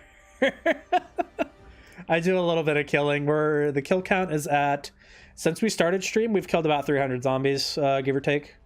My favorite weapon, naturally, is spiked baseball bat because it rolls crits every now and then. And it can one-tap zombies every now and then, just like Axis can. And so that is a very good weapon of choice. We're going to need to forage, though, unfortunately. I'm hoping I can... I'm just hoping I can find some food. That's plain and simple. That said, I do actually have a very good foraging radius. So if there's anything around, I'm gonna see it. Just killed a couple. Gonna go eat something and game a bit. See you later. I appreciate you hanging out with me today, David. It's always good hearing from you. Oh, we found something. Oh, I think it's berries. I can't identify. Oh, no, it's twigs. All right. Oh, we found mushrooms. What did we find? Oh. Those are cotton balls. I mean, you know, when in Rome. Hell yeah, we got 50. We're the proud new owner, you guys, of 15 cotton balls. They can take my base. They can take my life, but they'll never take my cotton balls, you guys. Dude, my foraging radius is huge. God, Park Ranger was fun. I usually take Burglar for the nimble buff, but Park Ranger's been a lot of fun. I've really been enjoying running Park Ranger. I guess things could be worse at the end of the day, too. We're alive. We have an area where there are no Zeds. We've 86'd the helicopter for now until we can kind of get our feet back under us.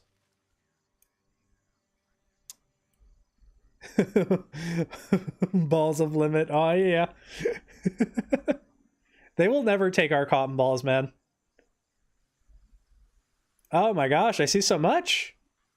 So many things, and it's all twigs. This is why I was dreading this, because I can't eat twigs. Oh, that was another thing. So I am willing to throw down money for this. I want you guys to know. I really want a Project Zomboid mod where you can make the fishing net catch fresh waffles. I really love coffee. Yeah, I like coffee too. I'm kind of caffeine sensitive. Dude, I am willing to like commission someone. Oh, I should talk to Braven. I bet Braven would do it actually. Oh, I'm gonna message him. I'm gonna message Braven. No, I've really wanted a mod for a really long time that makes fishing net traps catch waffles instead of little bait fish. I think that'd be really funny. What's that? What do we find? It's a rock. A rock. That would exactly. It would be so dope. I wish I knew how to mod. I wish I knew how to code anything, man. I'm so code illiterate. I started to try to learn once upon a time, and I didn't get very far. I remember it just tried to teach me like super basic stuff. I think it was Java, and it was teaching me how to like change a pixel like 4 different colors. I think that was all it ever was. Y'all, I am not finding anything to eat. I'm actually kind of worried right now. At the bare minimum, we're foraging at a good point in the day. We can see a huge radius. I'm only foraging 5. But again, like that park ranger buff just, oh my goodness. I don't know if this is an unpopular opinion or not too, but I think park rangers should come with herbalist. I think park rangers should be like 2 or 3 more points, maybe 4 points more expensive, but it should have herbalist with it, in my opinion. Herbalist should be base kit for rangers. Thank you for coming to my TED Talk. I can't eat maggots and worms either because of the mod I have on called hard fishing. It nerfs fishing significantly, so that way you don't, you can't just live on fish forever. It's still doable to... Oh, there's a leak in the boat. We found a leak. Oh my goodness. Bro, we're gonna make it. Is that what I think it is? Of course, a frying pan. Y'all, we got a frying pan. We found a wild, fresh caught, free range frying pan. farm to table, baby.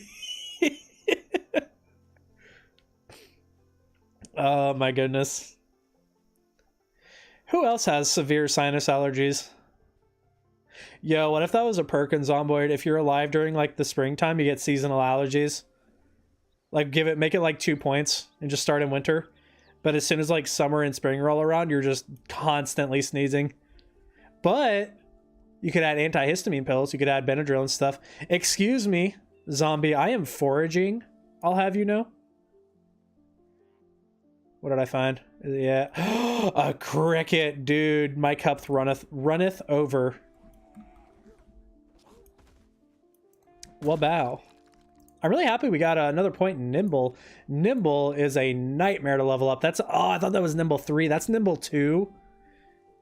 Hello, Davey. How are we doing this evening? It's fun to, like, look over and see all people's usernames. There's a guy named Piss Off, please. It's a great name. S tier name for sure. For sure. Okay. I don't think there's any more zombies. Let's keep foraging. Yeah, I'm unironically going to send Braven a message and request that we get a mod to be able to get waffles from fishing net traps. I think this has been something on my mind for a very long time. It's been a long time coming to get a mod like that. Oh, mushrooms! Mushrooms! I was kind of worried when I added R&R mycology that I wasn't going to be able to find a lot of stuff. But I'm realizing that with Park Ranger and Foraging 5, it's not going to be that bad. Because I like to put my Nature's Abundance on about low. Kind of white mushrooms poisonous. I'm worried if I ID it, it might make me sick, so I'm going to hold off from that for now. But it definitely says it's poisonous. Oh, I didn't know I could forage over here and it was deep forest. This is pretty sweet. Pretty sweet. I hope everyone's having a good day. Night, evening, morning.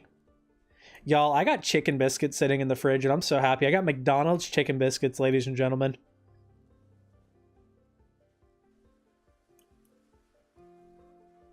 Good old McDicks. I like calling McDonald's McDicks. This is another mod I saw. I actually want to look at it now. I don't think I'm going to get it. It seems like it'd be really OP. But it does look interesting. It does look interesting, but it seems like it would defeat a lot of the purpose with foraging. If I can remember what it was called. Yeah, just type in tree, all caps. Trees have loot. That's the name of the mod. In-game winter sprites. Apparently there's fruit trees. Oh, okay. Oh, knocking my headset off here. I got a little... You guys see my elbow? I got a little tattoo on my arm. Look at that. Look at that. No fast food, that is. I've had fast food and like... oh, haven't. Oh, gotcha. Yeah, I mean, you're not missing much. Okay, it's called Search Trees. It says, search in tree. This will make the player walk to the tree and start searching in it for items. When the action is performed, a roll will be done. If the value is 0, then a random item from a loot table will be added to the player. Based on the world temperature, there will be winter, autumn, spring, and summer loot table that will be also split into small and big trees. Based on the season, the items and chances will be different. In winter, you'll only find twigs and branches, autumn twigs, branches, and a few bugs. Spring will be twigs, branches, and more bugs, wild eggs for only big trees. And summer will be twigs, tree branches, and many bugs. Yeah, I don't know. That sounds like it could be really easy to abuse, especially for like the bugs and the eggs. I kind of like the way it is right now. I love the idea. The idea is really cool, but yeah, definitely not for me. Yeah, no, I'm really caffeine sensitive. If I have too much, I start to get really anxious. I start to get kind of shaky. And I get tension headaches too when I have it kind of regularly.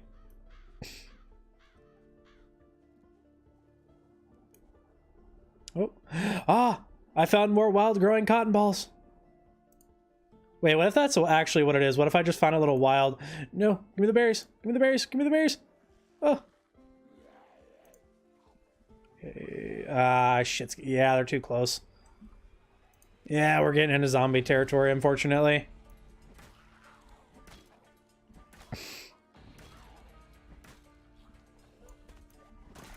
I wouldn't be surprised if we start getting a little swarmed in here. Good morning. Didn't realize I never played this game before. I like to check the plants too with Braven's mod. Sometimes I wonder like what certain plants could like drop. So far I haven't gotten anything from any plants, but you definitely get like wood and twigs and stuff from those items. I will take that vest. I can scrap that later for metal. Oh my gosh, that actually scared me. Wait, was that Twitch or was that a zombie? Because like that's also my jump scare. Okay, that was Twitch. Okay, I had to make sure. Because that's also my my jump scare noise. I replaced it with that. Here, I can only tell that's going to be annoying, so I'm just going to toss that in there. It's just a tree branch. I mean, you know, could always make stone axes. Okay, I definitely know that was Twitch. You guys are wild. Thank you for the redemptions. Onion! Oh, please give me seeds too. Oh, I didn't give me any seeds. Wait, what did I find here? A salt rock. Wait, what? 5 salt rock. Oh. This is from Food Preservation Plus. I can stomp the rocks into salt. Bro, not me considering living on salt. Desperate times, you guys. Call for desperate measures for our poor little tummy. Okay, we're actually doing really good. I was not expecting to not only find so much in this little area, because these woods are way less tree dense than the ones on the other side of the road. So we've been very fortunate with how much we found so far. Yes, because I probably am going to end up making some axes too. Use a mortar and pestle to make the salt. Yeah. It was like stomp salt. What did it say again? What was the recipe? I need 20 salt. I need 10 salt rocks. And you can just use a regular hammer. Okay, cool. It seems like I can do it unless I need the book too, because I have the required cooking skill. I just don't know that I have the required book. Okay, yeah, the trees are getting a little dense over here. It looks like if we go... Oh, I thought I saw something there. Yeah, I did see something. Damn, if I blinked, I would have missed that. Ah, more salt rock. Yay. I have... it seems like I have 2 different salt-related... Yo, oh my gosh. Our cup truly runneth over. If this was winter, no way in hell I'd be finding this many goodies. Park Ranger, baby. I have to get going. Huge fan of the Insta page, and good luck with them Zeds. Thank you for popping in today, Greeny. I appreciate you. I see you're not sneaky. You're not sneaky. Sit down.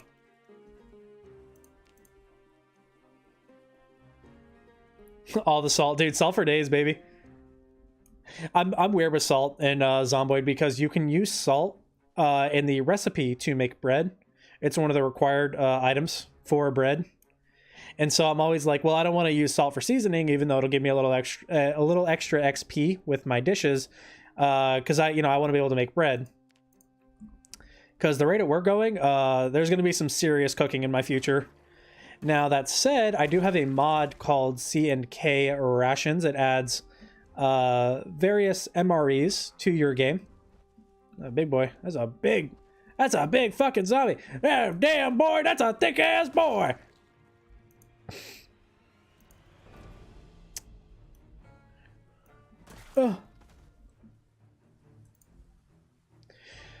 Oh man, oh man, oh man. You know what game I love, you guys? You know what game I love? Kenshi. Kenshi is, in my opinion, one of the best games ever made. If you've never played Kenshi, it is a open world, top-down view role-playing game where you tell your characters where to go. They can level up. You can get into big fights. You can base build. You can be whoever you want. You can do whatever you want in Kenshi. Kenshi is easily one of the most fun games I've ever played, hands down. And the mods are absolutely insane. Hello, Becker Jackson. I do agree that either Zomboid or Kenshi are both incredible games. I'm going to assume you're saying Kenshi. And yes, Kenshi can be so sadistic, especially with like the skin peeler. Everyone in the comments is like, the what? We love to watch it. We love it. Why am I awake at this time? Am I insane? Yes.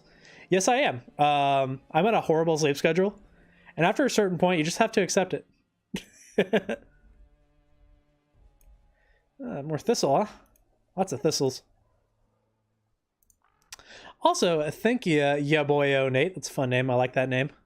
For stopping by today, for hanging out with me. I appreciate you. Dude, I swear to God, you guys, my nature is on poor. Like, I am just raking it in. I know in Deep Forest, though, that's kind of how it is. Oh my God, another onion. Okay, I'm actually good on food for now. I'm going to go back to attempting to reclaim my poor base. That's kind of good, though. It's satisfying to know that not only is foraging still rewarding at these settings, but also I'm going to be able to take care of myself, at least for now, until we get more in the winter stages, if I'm ever stranded somewhere. I can't argue with that. Yeah, exactly. We're all a little crazy, though. We're all a little crazy. Ooh, this looks like it'd be really nice. Yeah, we're getting close to Ekron. That's why we're seeing so many. Alrighty, let's go pick at the old place. Putti a putti. So crazy. All the crazy. No, I love Kenshi. I love Kenshi. There's a really cool mod out called Outbreak. And some history on these mods. So it's a zombie mod for Kenshi, which goes pretty good in the world. But you know, with zombie mods, like your other mods, they do get run over because you know you run a mod like Genesis. The mod's gonna be about the mod pack. You run a mod like you know the zombie mod, it's gonna be about the zombies. That's what your run's going to be essentially. And you know, and trying to survive it. And what's really fun with the zombie mod, so there's 3 stages to it, and there have been other iterations of zombies, but there has never been a zombie mod done as well for Kenshi as the Outbreak mod. Every other mod, it's like, oh, there's zombies and like they're in the game and yeah, whatever, you know, just do whatever you want. With Outbreak, there's tiers. There are 3 tiers of zombies. The first and second tiers are the first tier is pretty wimpy, I'm not even gonna lie. I have seen them put some pretty good pressure on towns. The second tier is when things start to get fun. It gets real fun because you'll see bases get wiped out. You will see factions of bases actually get taken over. And that's pretty cool. It's pretty fun to watch World's End get completely annihilated. All right, well, we got food, we got water. We're kind of vibing, honestly. I got some mushy rooms too. I'm happy about that as well. Let me in my base, you sons of bitches. I should probably still take a second here and try to move the TVs out of the way though, just so that way, if the day ever comes that we can get one of the Jeeps out. Because I still do believe that the red Jeep has some supplies in the back of it, and that would save us some time with foraging. But it seems like we're pretty capable of providing for ourselves with foraging. It seems like if we really need to, we just hit that one little area, because it's like it's technically deep forest, and deep forest always gives a lot more than all the other forageable areas. It's like the highest area for loot drops, foraging wise. Excuse me. I'll back off here. Ad break. Ad break on blah, blah, blah, blah. Armor to Daisy mods were great. Yeah, I've heard good things about those. I could never get into Daisy. I did try it. You know, different strokes kind of thing. I like games like Zomboid because it feels like I like the idea of being able to clear out all the zombies for good kind of thing. I liked Scum. I enjoyed Scum to an extent. I really didn't like I don't like the direction that Scum is going at its current stage. They're really trading in polish. Like, instead of like adding like polish to the game and bug fixing stuff that, you know, hasn't been around for a month or two, we're talking bugs that have been around for years with Scum. And they're like not fixing it. And they're like, oh, we added airplanes. We added there's airplanes now. And I'm like, all right, well, you still can't cook a steak. But we got airplanes. All right. Sure, buddy. Yeah, I don't know. So the idea behind Scum is really good. And then they added the Horde mode. And apparently it's causing more issues. It's breaking the game over with Scum, and it sucks to hear, because again, it gets back to like, okay, it's really cool you guys are leaning into your PvE audience, because I would imagine at this point most of Scum's player base is probably people who want to try it for the PvE. And Scum does have some really fun PvE aspects, especially with the idea of a Horde mode. But the problem, you have zombies that are clipping through walls. You have zombies that are respawning the nanosecond you kill them, and that's not cool. That's not cool. People aren't gonna want to play a game like that, and they don't. You know, they don't want to play it. And you know, it just takes me back to what I said. It's like, you know, it's cool we're getting that, but you guys need to polish. You need a bug fix. You need to fix these collision issues before you should be moving on to these other things. You know. I mean, you guys know how it is with like free updates. At the very least, we know for a fact that Indie Stone will deliver every single time we've gotten a free update with Zomboid. It's been incredible. It's been great. And I'm very excited. I'm very excited for basements. I'm very excited for procedurally generated landscapes. I'm excited for tiered crafting, man. And I know some people probably have mixed feelings about this, but I'm glad that the crafting system is going to be changed the way that it is. I'm glad that if we're going to try to make things like a spiked baseball bat, we shouldn't be able to do that while sitting in our car. Like, you need like kind of a little workstation to do that, you know? And I'm excited for that. I'm really excited for that. And it seems like you can slap together your own little table. So it'd be kind of funny to like run around clearing areas out. Have a good night. Great job with the next build. So I appreciate it. I appreciate the good night. I am not a developer.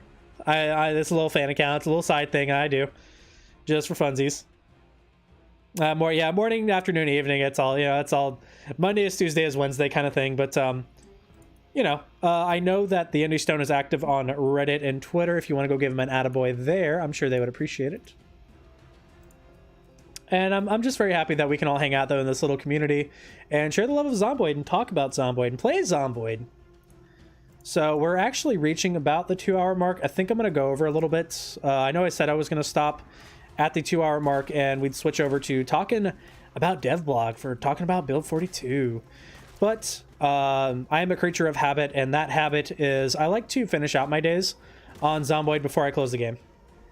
Bare minimum, I like to finish my fights, but I really like to finish out the day. That said, the day is about halfway over, so yeah, I think I'm going to pinch it off. I think I'm going to finish off this little fight here.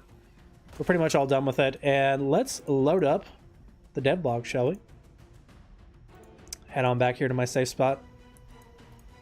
It's a safety dance. It's safe to dance. Pinch it off, dead. Exactly, yeah. It always worries me when I see them coming out this far. I saw another one down south there.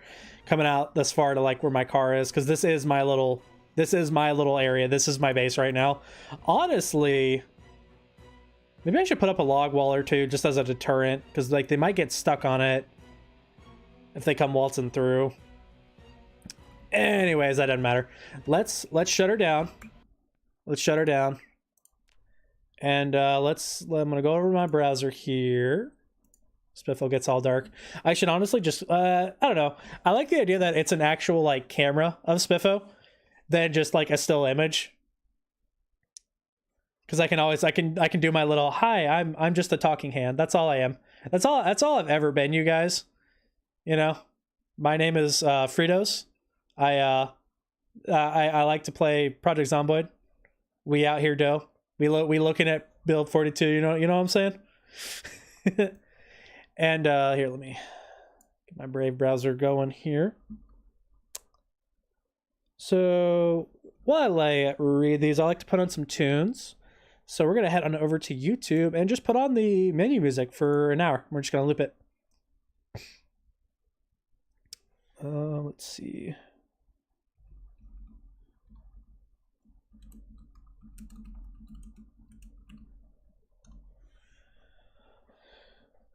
I wish I could get a 2 hour of it.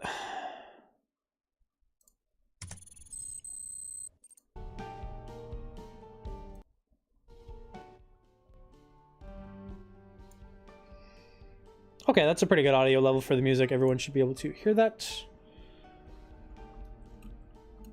I'm getting hungry. Probably go another hour and then take a little break for food. Alrighty, let's read through the devlogs, shall we? So we'll just start with the recent one. If we got some new people in here, I'm gonna go on a limb here and assume that we do have some new folks hanging out with us today. So let's talk about Leapdoid. Hello all, a good mix of things this doid. If you're unfamiliar with what they mean when they say doid or Thursdoid, the dev blog is always scheduled on Thursdays. Used to be Mondays, used to be Mundoid. Hello, SaberXX, thank you for popping in. I figured we could look at some of the dev blogs. I know we've read some of these before, but I figured it'd be fun to go through them again. Anyways, so all Zomboid dev blogs usually launch on Thursdays. They used to be on Mondays, so you got Thursdoid, used to be Mundoid. A little bit of history there. You can read all this. Just type in Zomboid dev blog or Zomboid blog on YouTube, or on, I mean, you can go to YouTube, you probably find a video for it, or you can just type it in on your browser and you can follow along with me if you'd like to. Hello, Angel DB, or BG, I can't read. 34. Thank you for coming and hang out with me today. So let's dive on in, shall we? Hey y'all, a good mix of things. If you're also curious, this came out February 29th, so hopefully we'll have another dev blog coming soon. I'm itching for another dev blog. I want more progress report. I love it. I love reading these. Hey y'all, a good mix of things this doid. Fun gameplay stuff and a chunk of info we wanted to flag for modder awareness and the more tech-minded amongst you. Feel free to skip to that bit to get to the more enticing gun stuff from Fenris. That's become its first application. That's just talking about they're overhauling the guns. They're making it a little different. They actually added audio too for the casings of the rounds hitting the floor, which is pretty cool. Hello, it's Tori. You're so sleepy. Do I need to keep it down? Do I need to do some ASMR dev blog reading?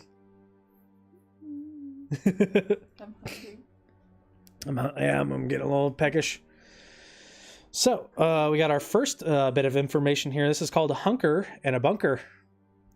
Permanent underground structures are being added to the internal builds map for testing. As discussed before, some basement locations will be randomized to add surprise flavor to your looting, but there will be plenty of ever-present locations that will likely be survivor favorites for taking over and making your own. Here's a fun example, which also very clearly demonstrates the effectiveness of Build 42's tech upgrade that governs the realistic spread of light. It really is very dark down there, and with that, very claustrophobic and scary. So I'm gonna pause my Zomboid music here, and we're gonna watch it. I'm gonna check out this little video.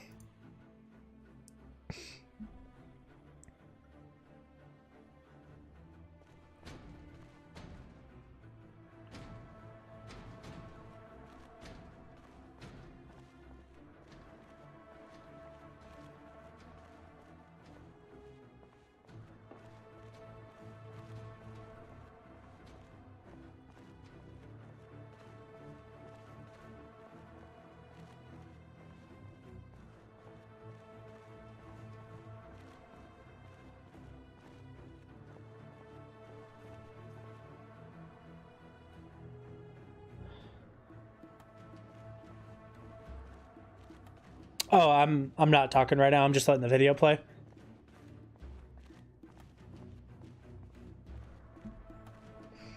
So, I mean, yeah, we could just kind of break down what we're seeing here. So what we're seeing right now, we have a couple really cool things going on here if I back it up.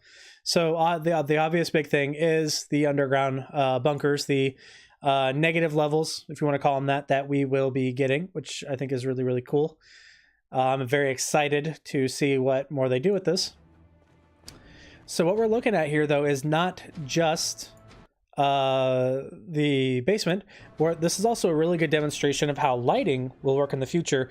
We have, because we have ambient lighting that is coming from this room to the lower levels. If we watch this this character go down, oh yeah, Tori's going sleepies. And while we watch this character go down, we will see that none of these lower lights are on.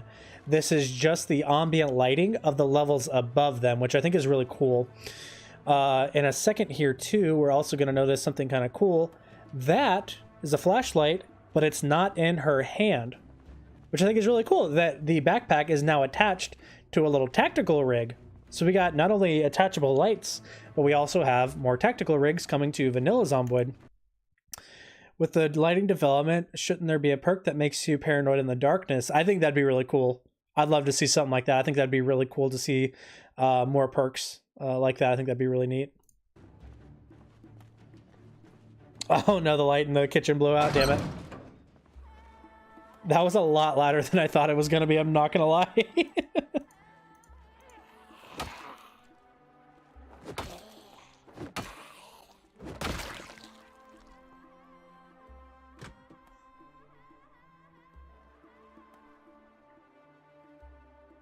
I really like the lighting changes too. It's a lot more smooth from what we've seen too. I'm really looking forward to exploring this little bunker here as well.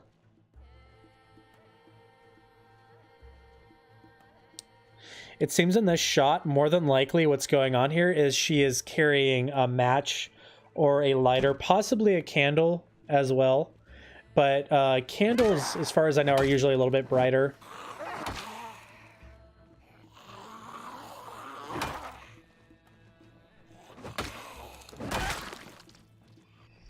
Also, if you notice there, when she went for that kill, the character actually did a little scream. Here, I'll rewind a little bit so you guys can hear.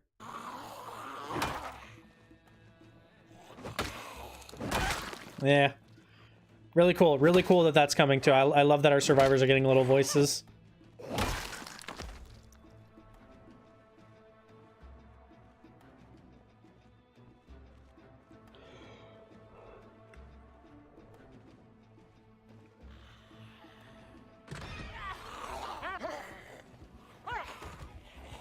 Oh, we got some bad guys coming out.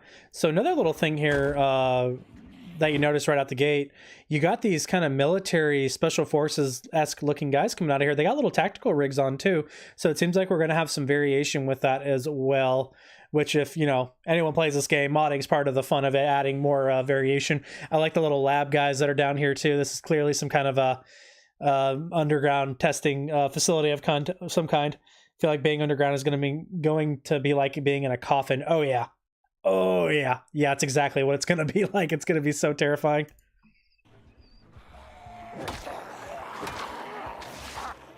Nope. Oh no. Oh no. Oh no. So, for sure. Yeah, there have been talks in previous dev blogs about animal specific NPCs, but as well, there are going to be NPC survivors, and the way that they're going to be integrated into the game is they're going to be very similar to how random events happen in Zomboid. You know, we got the little story events. You go into a house, there might be a whole bunch of guys wearing sports t-shirts. There might be people wearing birthday hats. It's going to be kind of like that. Like you'll find a map, you'll come across a whole bunch of dead people. Maybe it's like a shootout, and you'll find a note that's like, I'm injured, but I managed to survive. I have most of the gear with me. Come meet me if you find this note. He's like, maybe he's talking to another member of their gang. You go meet up with them. Maybe they'll be hostile. Maybe you can join their community. Maybe they'll join your community. you know, and it's gonna be stuff like that. They've kind of described it too, where there could be tiers to it, kind of like how imagine you get to the exclusion zone, right? If you actually make it to the exclusion zone before the broadcasts are done airing on the TVs, they stop immediately, which is kind of cool because like there's nothing, you know, the General Gru and them, it's been overrun lore wise. And so there might be tiered stuff like that where if you wait too long to get to the mentioned location, they're like, oh, I'm at this house in Riverside, or I'm at this house in Ekron or something. You get there too late. There might be another note that's like, we had to move on. One of us died. One of us got hurt. We're now moving towards the hospital. That kind of stuff. So there's going to be stories with the integration of NPCs, which hopefully we can read a little bit more into that about the dev blog. I know that was kind of a far back one. That one was probably a few months back as well. We're currently reading the newest dev blog. So let's keep powering forward, shall we? Another aspect of the underground structures is sound, but now we've got more and more of these in the test build. Our sound team. Sorry, I'm like getting into like my reading mode. I should probably hydrate a little bit too.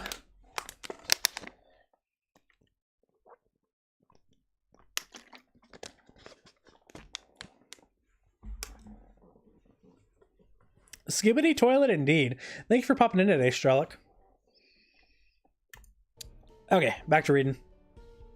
Another aspect of the underground structures is sound, and now we've got more and more of these in the test build, and our sound team will be working to cut out wildlife sounds, add muffle, echo, drips, and the such. So we got some kind of excuse me, just kind of immersive audio being added to the underground structures, which I think is really cool. Likewise, meanwhile, another focus is adjusting the noise of street level activity when you climb higher in buildings. It's also worth mentioning that in Build 42, or at least certainly its unstable release, you will not be able to tunnel or break down the external walls of underground structures. This is actually a question I was curious about, and so I'm glad we're getting an answer. I was like, I mean, like, are we going to be able to sledge a wall and it's just like a black barrier, kind of how the end of the map is? Or like we see here, the option probably won't even be there with negative levels. That said, there might be something in the future. There might be something in the future where we could break the wall, maybe pickaxe it. That could be a mod. That could be a feature added. You know, we'll see. I definitely think that could be a feature with mods. I could totally see that being a thing. Moving forward, this is something that would be healthy for the engine to be able to do, although we'd never have Minecraft-style instant tunnels in vanilla, clearly, but it's probably a can of worms best opened later down the line. So they're open to the idea of it. And let's move on to the crafting. Oh, I love the crafting. Oh, I love it. Love it, love it, love it. And amongst the feverish connecting of code wires from others on the crafting team, Turbo has been working on the new interface that will allow for handcrafting items on in-game surfaces. We've got something ready to go into the internal build, but in its current work-in-progress form, still needs some polish, and probably isn't quite ready to show off before its rough edges have been smoothed out. In essence, though, this work has been to cater for crafting items that aren't as straightforward as ripping clothing or to make bandages or opening a can of beans, which will always be feasible in just your hands, but don't necessarily need a specialized workstation either. Activities like preparing a sandwich or making a nailed baseball bat logically require a handy surface to perform the work. The way it's being implemented, any logical surface will do, tables, counters, etc., but this sort of crafting will no longer be possible while standing in the middle of the street with zombies approaching you. Which I think makes perfect sense. I think it's going to be really cool for immersion purposes for it to work like this. I think it's going to be really nice. A little bit more world interactivity is what I would call that, which I think is what we need. You always need more of that. Always need more of that. In terms of changes in player habits and behavior going from 41 to 42, this will probably be the one that's felt most keenly. There's a lot of muscle memory we'll be scrubbing out here, after all. However, we are doing our utmost to keep it logical and keep it real. The current challenge has been to devise an interface that accomplishes all the necessary...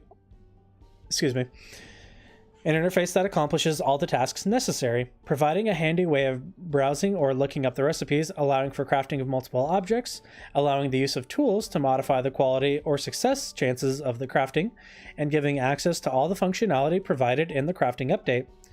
We're not there yet on the surface level, but functionality on the code level, it's all there and working and ready to be integrated into the game.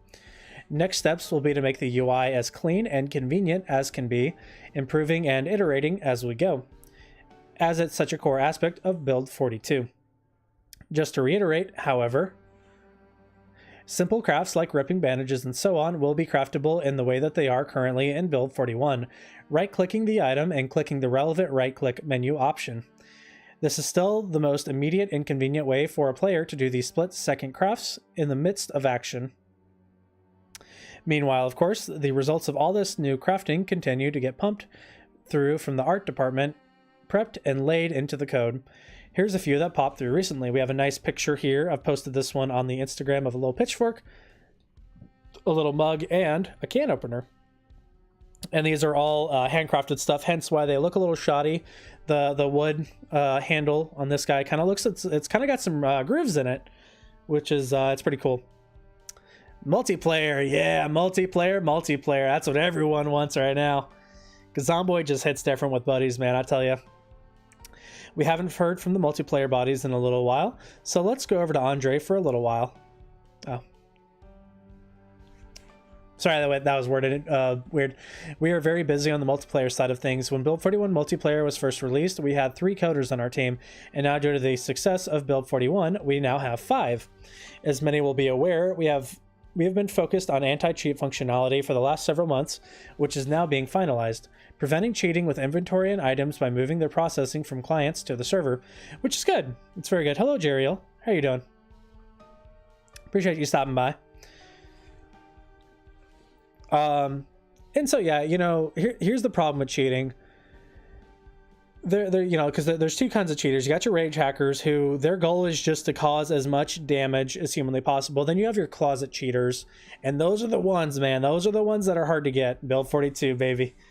Build 42. But yeah, you know, with cheating, there's always going to be cheaters. There's nothing you can do about it. There will always be people that do this. There's just nothing. There's no way around it. It's not going away. Food. Oh, that's good. That's really good. What is that? Pasta and the ground beef that was in the Yuki bag. Is there a bowl waiting for me downstairs? No. Grabbing my buyer's really good. Update. Don't know on the release. We're just kind of reading through some of the old dev blogs that they've given us in the past.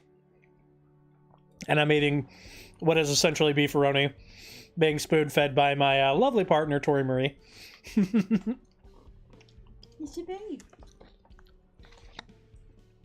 Ow. No, oh. That's running away. I'm good, thank you. Yeah. One more? Yeah. No, that's good, that's good. Thank you. You sure? Yeah. It is really good, but no, I'm okay. I'm gonna keep on chugging through this. Okay, fine, I'll have one more. You talked me into it. Delicious.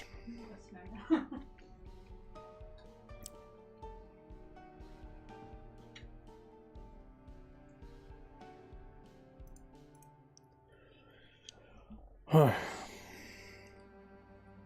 my gosh, it's so good. Holy moly. Okay. Keep trucking. So yeah, with the whole cheating thing, we're gonna have cheaters. There's nothing we can do about it. There's only so much that can be done about it.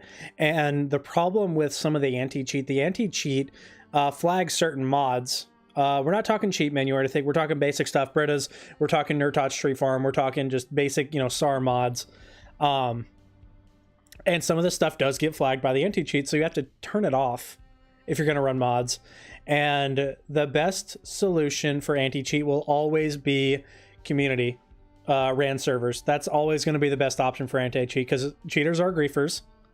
They're not hackers either. That gives them too much credit. These are kids who downloaded a cheat menu for probably $10. And there's just not a lot we can really do that they can do about it in the grand scheme of things. with especially kernel level anti-cheats, cheating these days has really drifted away from what it was with games like GTA 5, for example. With GTA 5, you can pay $20 for a cheat menu, and as long as you don't rage hack in servers, they're never going to catch you. I have a cheat menu in GTA 5. I will never apologize. GTA 5 deserves to be cheated in. Let's be real. GTA 5 100% deserves to be cheated on. Hello, Colton. How you doing? We're talking Zomboid, baby. We're talking Zomboid this evening. But yeah, you know, cheating has become not a pay-to-play thing. It has become a service. You can really see it with a lot of stuff. It has become not something that you don't pay once. It is becoming a monthly service. And I've seen cheats for games like Dead by Daylight, Escape from Tarkov, Call of Duty. There are cheat services that are $90 a month.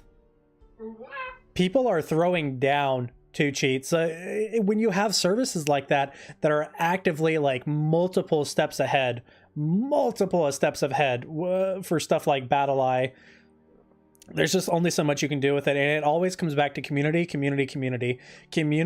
ran servers are gonna be the easiest way that you can combat cheating. But I am glad to see that they are implementing features to at least make it hard, because it should be hard. It shouldn't be easy. Moving forward, so yeah, they're moving stuff from client to server, which also is going to help with desync issues as well, with the, you know, stoves turning back on, microwaves turning back on, doors closing if you walk to, or sorry, doors opening if you walk too close to them without you touching them. The unlimited pancake. The unlimited pancake bug. Fun fact, if you guys cook pancakes or you use a mod that lets you dry and cook fruit for preserving, Yeah. the container that you use to cook it in will become bugged, and every time you relog, the items that you cooked will be back inside of the thing you cooked them in. You can infinitely take them out. Yeah, and you can take them out forever. You don't take them in your inventory, you put them on the floor, and then you can pick them up. It's been in 41 for I don't even know how long, and the funny part about it is it's not just a mod thing, it's a base game thing. Infinite pancakes can be done right now on any server, and it's pretty funny. And you know, it's not that big a deal. You do it in a microwave, you do it in an oven, you do it in an antique oven. You can fix it by picking it back up. You can pick it up and put it back down, and that fixes it. It will not do that anymore. You do that with a fireplace, you're screwed. That fireplace will always have pancakes ready to go in it, and it's hilarious. I remember infinite fireplace pancakes. The infinite fireplace you just abandon the base. Just get rid of the whole bit. You have to move. Throw it away. You will always have pancakes from then on out. Burn it down. It's terrible. I hate it. So with this being implemented, this is a nice anti-cheat measure, as well as I could see this affecting desync bugs as well, which I think will be really good. Clearly simultaneous to this, we also have been working on the integration of new 42 specific gameplay, most notably adding support for animals into multiplayer. So it sounds like we might not have animals for multiplayer for a little bit, definitely not on the test branch, but we're definitely going to get into multiplayer. That's a given. It's not going to be a thing. They wouldn't do all this work and then be like, oh, you know, half the game it's not going to have it. Wouldn't make any sense.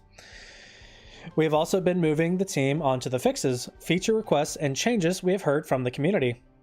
Some highlights of this are as follows, but please note that our list is long and not everything will be mentioned. If you felt it or found it annoying in your multiplayer playthrough, then it is probably something already on the list. Privacy and anti-cheat. We are improving our anti-cheat functionality and adding various new mechanisms. I almost called them mechanisms. Mechanisms. Mechanisms. Improving synchronization of characters between clients. We are debugging and fixing issues where zombies appear unexpectedly for the player or players teleport instead of walking. What this is referring to, because generally you don't really see zombies teleporting, at least I have not seen that. The problem I believe they are referring to is an issue where if you take a horde of zombies and you God damn it. Dizzy, dizzy, dizzy, dizzy, dizzy, dizzy, dizzy, diz. What this is referring to is you would get a horde on you, and you would walk back, you'd swing, you'd walk back with, you know, solo or with your team in a multiplayer server, and the zombies would disappear. What that is, zombies are getting too far away from their cell of origin. They're walking too far out from where they initially were, essentially. And what happens is you come back to that later, you make a noise, you drive through, they're going to reappear. They're going to come back. Oh, good night, Vectron. Oh, do you mind typing? I said, hold on, I'll just wait till the ad break ends.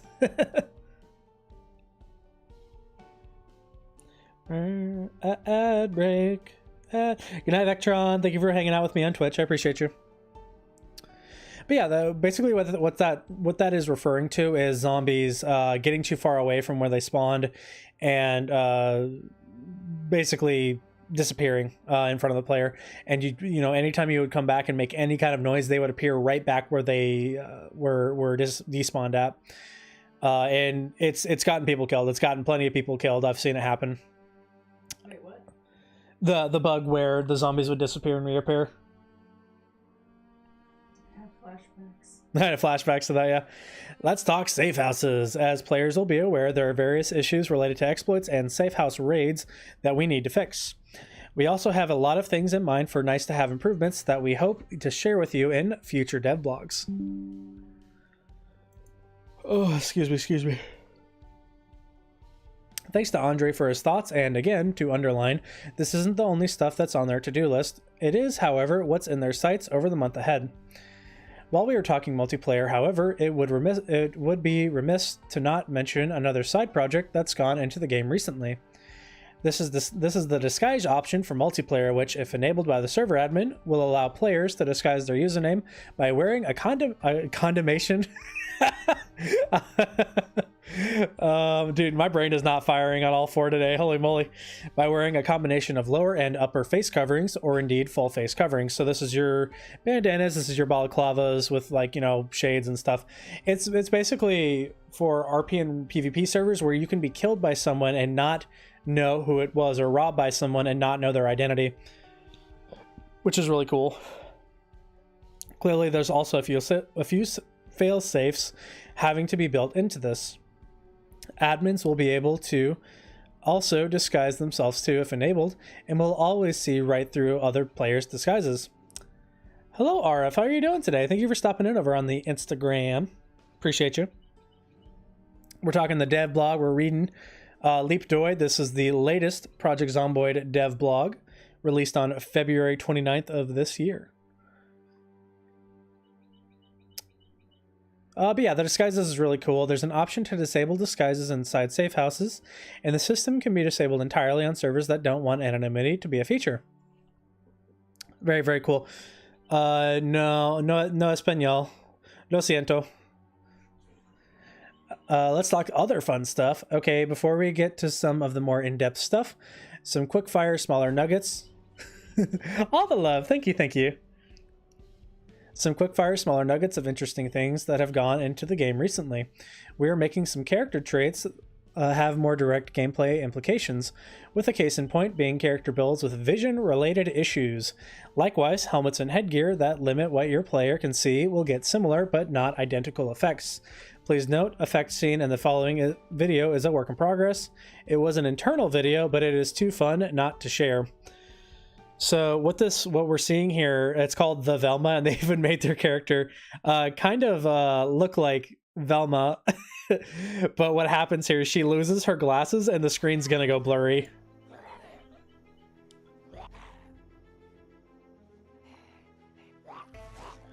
So yeah, right there she's like, my glasses! And now everything is all bright and blurry. She can't see anything.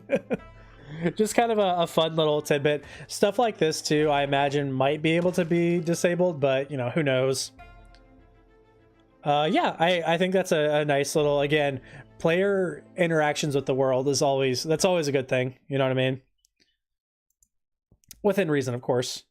The Event Zone's Wild West tourist attraction is now in testing and open for business. Now featuring a new game item that is the wooden coffin. So we got a little bit of honky tonk Red Dead over here. For those that don't know, in Red Dead Redemption 1, there was actually a zombie DLC. That's right, a zombie DLC you could play with your friends. It was a survival mode. It was hard as heck. It was so hard to play. But it was fun. It was really fun.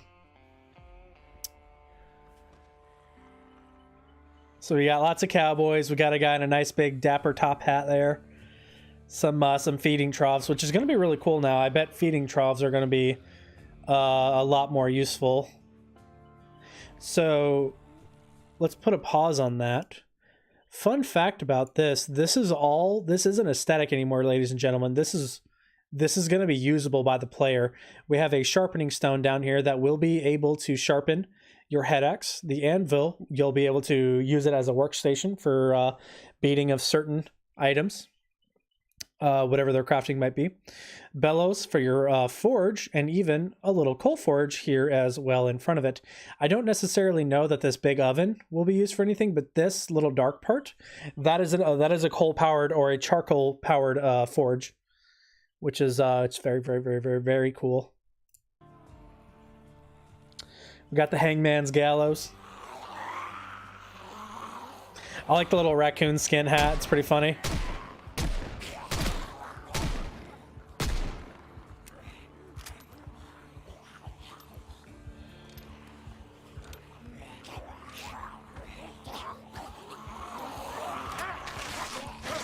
Ooh, hold on.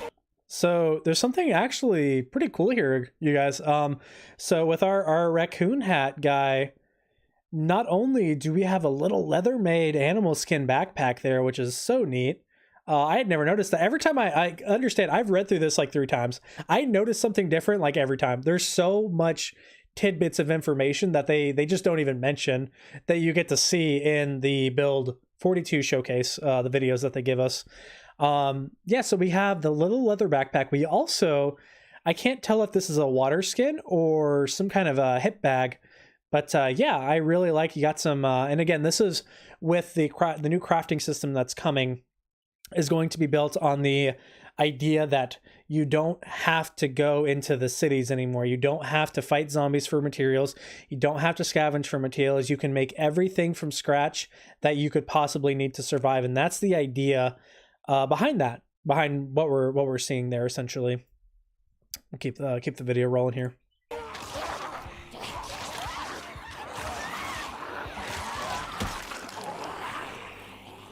Oh, I love their logo. It's so cute. Our good friend Ash from TEA has been working with us to integrate Bink into Project Zomboid, which is some cool middleware that grown-up games use to play videos or cutscenes and the like. We're primarily getting it integrated for some cosmetic changes you'll discover when you boot up the game that'll be seen at a later date. But it also means that we can now show tutorial videos and such in-game.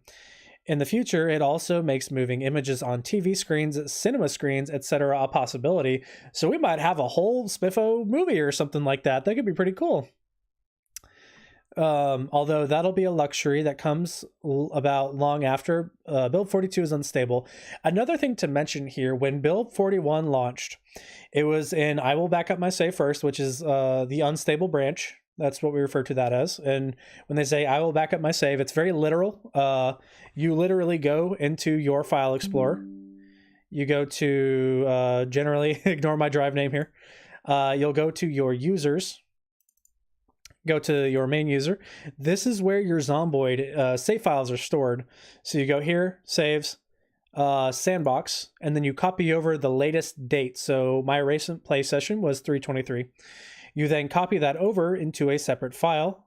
I have my Zomboid backup on a separate drive. I title them and everything.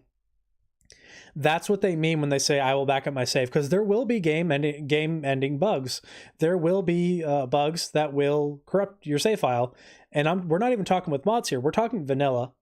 And so kind of mentally prepare yourself to play vanilla peasy again. But again, we are getting so much content. We're getting so much features. I think it won't be that bad without mods. The only real mod I'm going to miss the most, to be honest, is just minimal display bars. Those are really the only things I'm going to miss. Everything else, I'm like, I could take it or leave it. If we're getting 42, if it's 41, I want all those mods for my run. So yeah, that's kind of the cut and dry of it. It has a lot of future implications, but it's mostly for the tutorial stuff and the Zomboid like survival manual to like showcase certain actions that they're mentioning here. Finally, in the fun stuff section, Fox's 4Kification mission continues. In fact, it's nearly done, and higher resolution UIs for 4K players will shortly become available in the internal test build. With higher resolutions, meanwhile, comes higher resolution screen furniture. So bid a hearty hello to some of your newly detailed Moodles. Friendly folk, aren't they? So yeah, it's basically just a modernization of the Moodles. A lot of people I've seen, that maybe not a lot, but there is a portion of the Project Zomboid community that doesn't like the new Moodles, that likes the old school. I don't really mind either way. I like what they're doing with the new Moodles. I love the old Moodles too, but I wouldn't doubt for a sec that there will be mods to be able to keep the old Moodles, so I wouldn't worry too much about that, whether you like it or you hate it. This is a big deal. This is going to be huge, not just for modders, but for future updates. Here, we'll get our tunes going again here. This is titled Professor Proc Gen.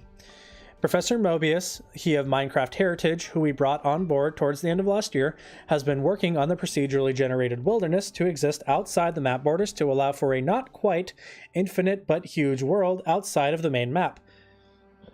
You heard that right, guys. There will be procedurally generated landscape. We're going to have AI generated biomes outside of our current map, outside of what we have currently for Kentucky. And for obvious reasons. Now let me pump the brakes a little bit. This will not be cities. This will not be buildings. This will not be structures unless they add them as a random chance. The things I'm referring to is the campsite. If you guys have ever seen the campsite as a random generation event, which does happen in the woods, you'll see tents, you'll see hunter zombies, you'll see a whole bunch of beer cans, food, maybe a fish or two in a cooler. That's what the random event will probably be. You might find maybe some survivor's old tent, stuff like that. What this mostly is a framework, a kind of foundation of what the procedural AI generation tools that Zomboid will have in the future. With other stuff that I mentioned with randomly generated structures, we could kind of lump water under that as well. So you might see little ponds. You might find a little river cutting through a little part of Kentucky. That's the kind of stuff that I'm excited about. Because again, the implications of what this technology could do are insane for Project Zomboid. So let's we'll keep pumping through. That's kind of my 2 cents on it. Currently, Professor Mobius is working on automatic blending between handcrafted content such as the edge of the map with the generated wilderness biomes to allow for a smooth and seamless transition between them without visible borders. So anytime you get to the edge of the map, you'll see just the black border, right? You'll see it's the end of the map, can't go any further. That's it. This is going to get rid of that. It will not be infinite, but it might as well be. That's what this is. This will also be an invaluable tool for modders, as currently it's a rather difficult task to blend the edges of a modded map with the vanilla map, which often results in an ugly sudden border of trees or vegetation changes as you transition. The new system will blend in the procedural elements gradually into the vegetation that exists on a modded map, so the border will be less jarring. He's also looking into generating roads so they continue from the borders of the main map, which will massively expand the canvas for modders specifically to position their modded maps. What with them now being able to space them out amongst a huge game world instead of overriding or extending the main map, which will vastly reduce the potential for conflicts. And again, this is going to be really big for map makers, especially just, to reiterate what they said here. Map makers will no longer have to worry and research whether or not their map mod will overlap with important content with the base game or other popular map mods like Raven Creek, like Fort Redstone, like Bedford Falls, just to name a couple of those, which I think will be really good. I think that'll be really nice to have that kind of option. And like they said, it'll make the world feel a little bit more open, a little less cramped with some of these map mods. Definitions for biomes as well as template for road styles will be creatable in Lua, their I believe that's their game engine, allowing for easy modding to provide for more diverse and new biomes with different vegetation. Different road styles and ultimately modders will also, as well as different road styles and ultimately modders will also have access to the building stamping functionality provided by the basement system, and could well extend that to place buildings in the world too. I don't know why I struggled with that paragraph so bad. Sorry, y'all. The full wilderness map will have a different set of biomes to choose from, allowing less realistic but more varied biomes to be feasible. Traveling an hour down the road to get from a desert to a tundra, for example, which I think, that's kind of a nice thing. It kind of adds some spice. Though a full for obvious reason, however, the extension of the main game map borders will be restricted to sensible Kentucky biomes, but may be able to include stuff like farmland as well as forests and plains. And again, this is really good framework that we're seeing here, like for mod authors, for people who want to role play out in the woods. They want to go be caveman, make a little hut, hunt some deer. And I like that it is catering to multiple styles of play. I think that's really good. We'll skip through IMGUI debugging because a lot of it is just technical stuff that I don't understand, and probably the vast majority of people who don't mod probably also do not understand here. So I skipped the video on Fenris.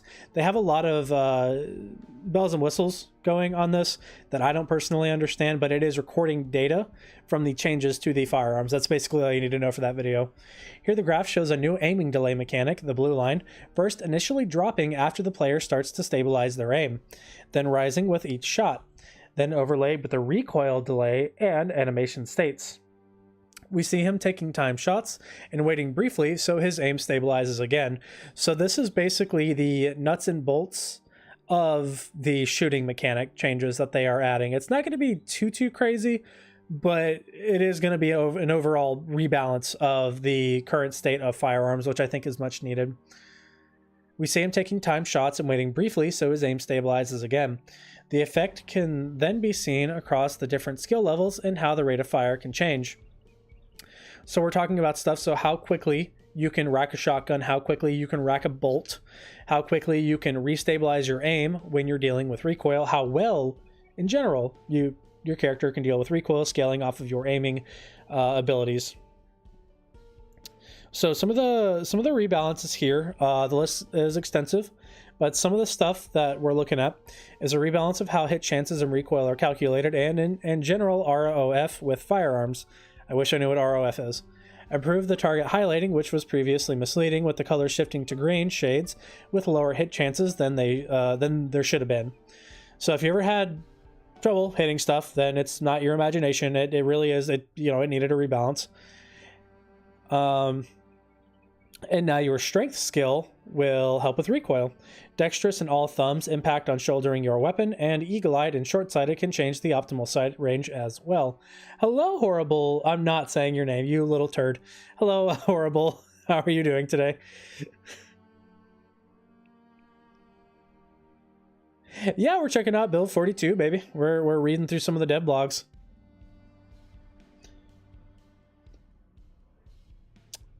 Rates of fire have been increased to more realistic expectations, but it now takes a bit of time to stabilize your aim when initially shouldering the weapon after each shot.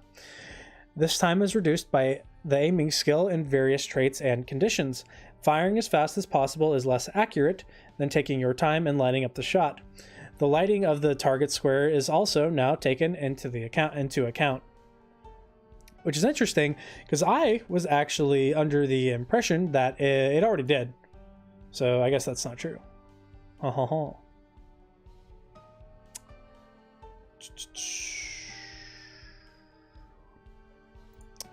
do One Door Opens. This devlog was launched last year on November 23rd, 2023, titled One Door Opens. Yep, hello, let's dive on in. This first bit is called Swing Both Ways. I remember this one. This is the addition of door animations. Another exciting addition to the Build 42 Tech Upgrade branch has just dropped. The tech upgrade branch is what contains our optimizations, improved view cone, basement and skyscraper technology, and now an immersive improvement that we've wanted for a long time that could potentially lead to many cool additional gameplay opportunities that weren't possible before. So let's check out what we got here. This video is called The Doors.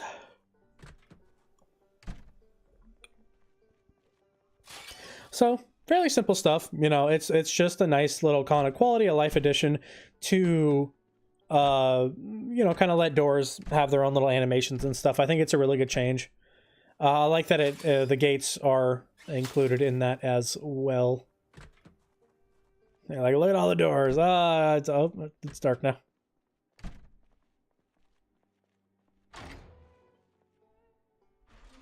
Yeah, pretty cut and dry. That's right, kids. Doors now have entered the third dimension. I'll get my music going again here.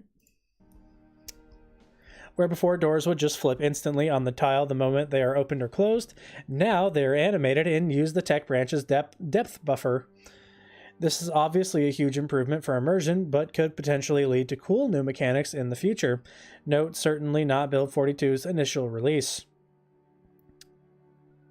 Like opening doors at different speeds, doors being left slightly open, peeking, bashing open, one-way fire doors, and the likes.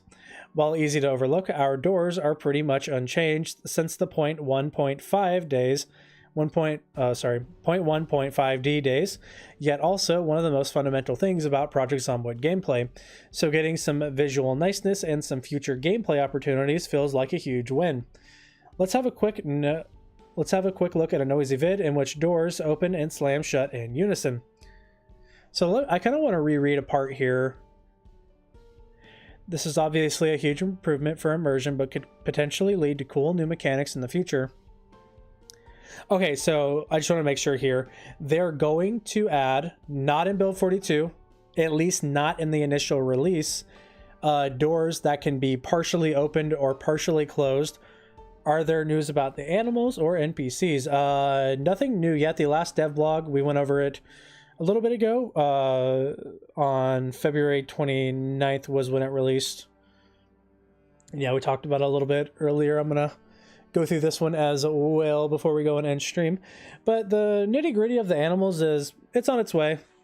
It seems like a lot of the framework's pretty much done. It seems like where they are doing most of the work with the animals is making sure that they can work with multiplayer, because that's, you know, I mean, it seems like zombies, it's not too bad. I mean, if we played on multiplayer servers, we've seen desync where your friend will be like, oh, the zombie's right in front of me, he'll swing, and then on your screen the zombie's like 10 feet away. You know, that I don't doubt for a second that we're gonna see stuff like that with Build 42 multiplayer.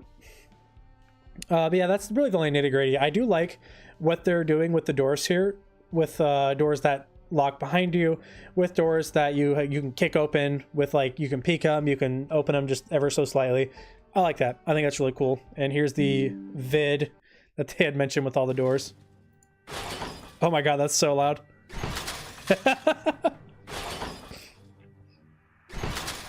It's so cursed. It's so cursed, you guys. Holy moly. I like that. Oh man, I need some coffee, you guys. In the future, we clearly also already have the tech to have doors invisibly opening and closing on vehicles as well.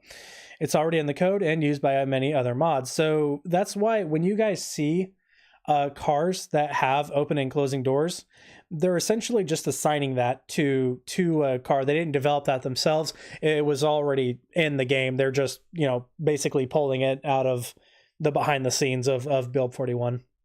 And it seems like with vanilla cars, we're going to get more of that as well, which will be nice. I hope we also see more car mods in the future for vanilla vehicles, which we do have some, but let me get my music going again here. We do already have some mods that do that with vanilla vehicles, but they're not all like that, you know, so hopefully we see more of that in the future, especially on the vanilla front. I would love to see that vanilla crafting stuff. Let's talk about crafting stuff, shall we? We're operating in various different areas with crafting, but the one that's become most interesting and fleshed out with recipes and new items is definitely blacksmithing, blacksmithing, which has come a long way in the last month. Let's head over to Blair to have a chat about the ways in which you'll be getting to grips with the creation of some of these absolute beauties. So here we have a nice screenshot of not only a completed weapon with a handle, but also a blade without a handle. We just see the tang of the blade. I've also watched a lot of Forge and Fire, so I know what a tang is. That's basically the little metal chunk at the end of a blade. So diving into that very briefly, they might cover it a bit more in this dev blog. I'm pretty sure that they cover it a little bit more. Weapons will no longer have one condition meter if they have certain attributes. So now, let's say, take this handmade machete, for instance. This machete will no longer be one condition. It will have a sharpness of the head and the condition on the handle. Sometimes if your handle breaks, the head will just straight up fly off, which they refer to as procedural weapon breaking, essentially. It might not be the exact wordage, but that's what it is. Moving on. For blacksmithing in Build 42, we have the tiers, workstations, and materials worked out. Now most of the crafting recipes have been made as well, and it's a case where content is being added almost daily as the art assets are completed. Most items that one could reasonably expect to be blacksmithed can be blacksmithed, and in most cases, the resultant item is a more rugged, crafted version than the default version of them that you may be used to. Kind of like, you see the little dingy bumpy mug versus the pretty red mug that you find in someone's house. We got some other nice pictures of alternative.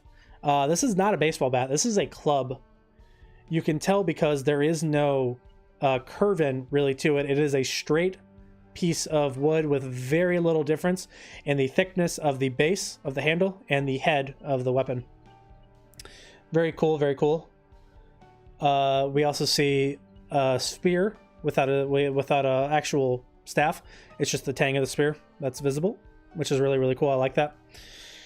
In many cases, there are multiple tiers of items requiring better skills, stations, and materials to produce where it serves the game. Weapons are an example of this, of where this extra attention is being put into the system, where there are distinct tiers of the basic types that differ in both appearance and performance. And we see here we got another nice little spiked club. We got a little mace. We have a very, very pretty looking sword here. I imagine this is a higher level crafted blade, especially when we compare it to this kind of saber and machete-esque bladed weapons.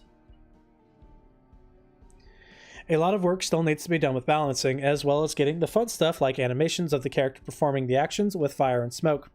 Our artists are hard at work making the assets for all the new items needed for this, but otherwise blacksmithing could be considered mostly done. You could say that all of the design hurdles have been crossed, and we have solved the riddle of steel. One conceit of Build 42 crafting is that you should be able to start on a theoretical all-forest map. This isn't a concrete thing that we're testing yet, but we're providing a foundation for it. Steel production from nothing being one of them. Although iron ore outcroppings are more commonplace in games than in real-life Kentucky, we have tiles of them for use for our own forest maps and maps of modders. Alert, we are aware this is quite gamey and may well refine in the future. For now, however, it works for our purposes. Once you have smashed them into iron ore, you can dig a charcoal pit and build a primitive forge and furnace, and use the charcoal to extract an iron bloom from iron ore. Very cool, very cool. With a stone hammer and some crude wooden tongs, which won't survive the process, workable iron is beaten out of the iron bloom, and iron can be used to produce simple iron implements such as tongs, smithing hammers, nails, and basic masonry tools. A lot of this is just implementing what a mod called Hydrocraft does. Definitely doesn't do it as well as what we're seeing here, but it's very nice to see that we're getting stuff that Hydrocraft would add in the first place. I really like that we're seeing more stuff like that. Go away, Brave. Oh my gosh, I need some coffee, you guys. Holy guacamole. Eventually, you can work your way up to building a proper kiln for both making charcoal and also coke out of the charcoal for steel production, as well as a smelting furnace, and then an intermediary forge and a grindstone. With this, you can produce medium quality iron implements that benefit from proper hardening and quenching, as well as higher carbon content. From there, one would work their way up to a blast furnace for producing steel, and then, with the steel, cast and harden a proper blacksmithing anvil and make an advanced forge, and eventually a metalworking bench for making high quality precision tools and items. Very nice. I love tiered crafting in games like Zomboid. I'm really excited for it.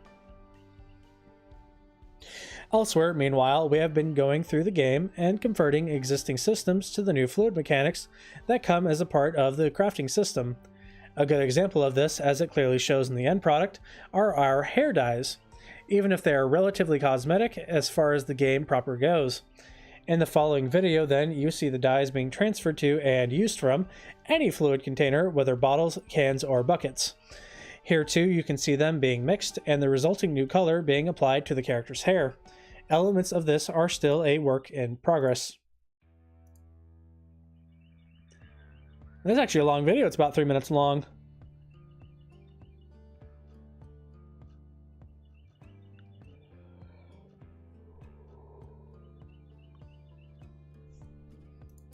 So I'll hit pause here for a sec. What we have here, we can see not only are there different meters here for the various hair dyes, which I really like. I like that the color of the hair dye affects the color of the meter. I think that's a nice little touch of detail there. But also it says the amount. You see 1,000 milliliter out of 1,000 milliliter.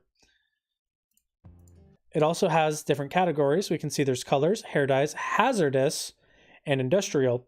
These are essentially the, for my guess, these are kind of the effects of these various hair dyes. We also see a new stat called poison effect per 1,000 milliliter, and the effect of the poison is medium. So I would not recommend drinking hair dye. I like that there's the option to, though. I think that's kind of funny. And I'll let this run forward here. I feel like we've seen everything new in this screenshot. It does look like we got a little hair dryer, though. That's pretty fun.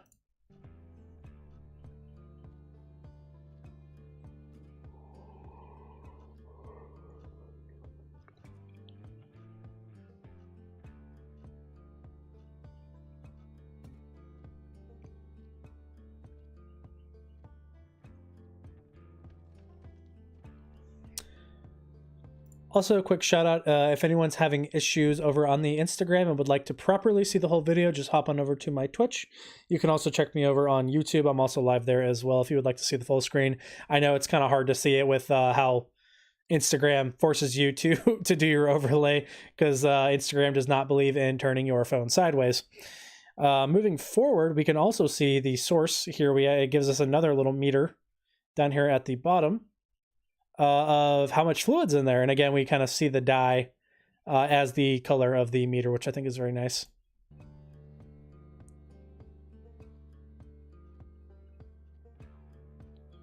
Still streaming, baby. Still chugging. We're looking at dev blogs. We're talking Zomboid.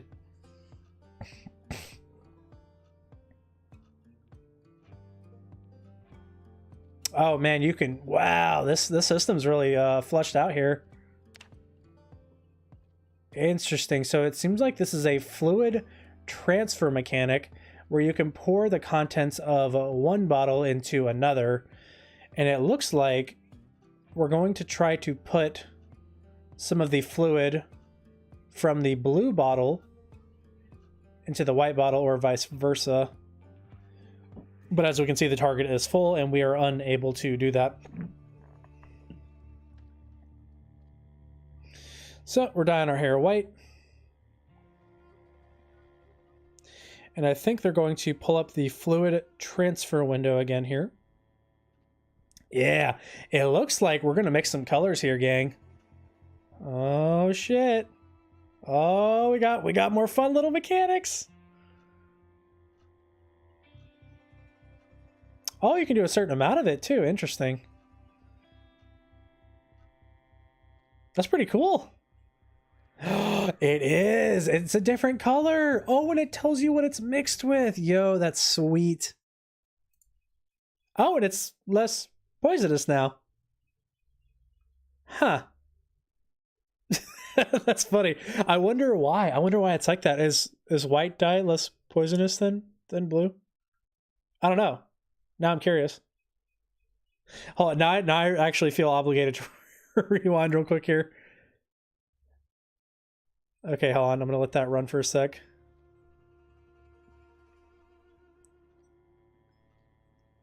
Yeah, I just need him to hover over the white bottle of hair dye here.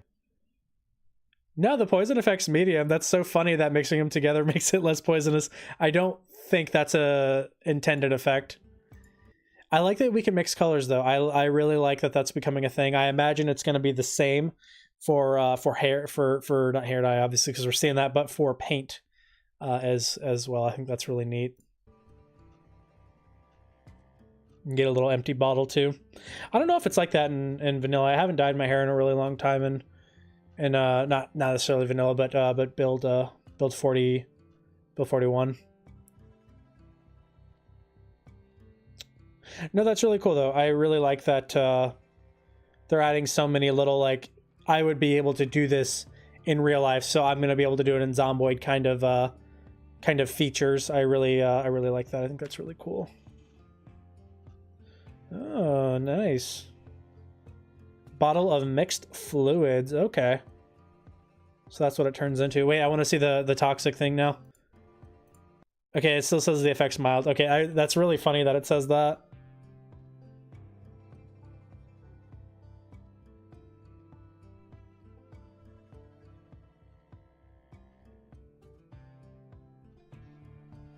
Okay, cool. I actually hadn't watched that before. That was really neat. Alrighty. Moving on, we have another little segment here called Gas to Gone. We've given you more sandbox power over how much gasoline is stored beneath Knox gas stations, as previous work in the area didn't go far enough. You'll have options to select whether gas pumps are infinite, whether their minimum and maximum potential amounts of stored gasoline is. Sorry, what their minimum, not whether. What their minimum and maximum potential amounts of stored gasoline is, and indeed the chances are of it spawning completely empty. See image below. We see a nice little picture of a guy down there. It says out of gas on those little signs. It's kind of funny. We have also made these a little more user-friendly with better right-click feedback on power, required containers, admin info on fuel remaining, etc. We've also added a more visible fuel cap on our car models, and indeed a fuel side indicator icon on your vehicle's dashboard, which, fun fact, there is a mod that can do that. If you're looking for a mod that can do that, it does exist. I like that they did that though. I like that they're changing that a bit because it is hard to see. It is hard to figure out what side it is on vanilla vehicles in build 41. Voice sets. I like this one. Let's talk about voices. Your characters can speak. They can say real life words.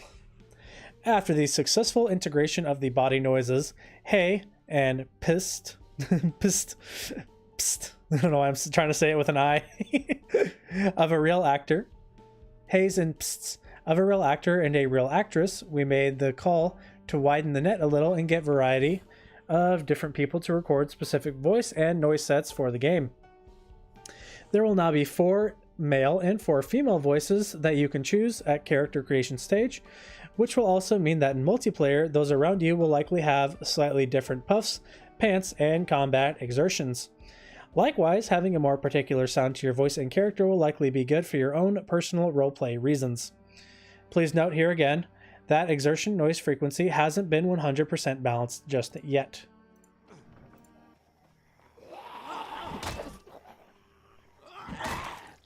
Yeah, let me see if I can raise the quality a little bit because it's pretty low.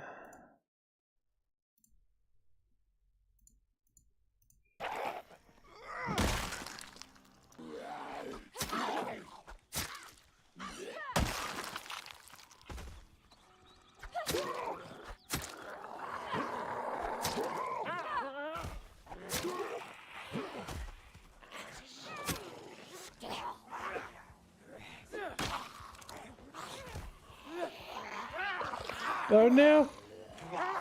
Oh no! He swung when he should have pushed.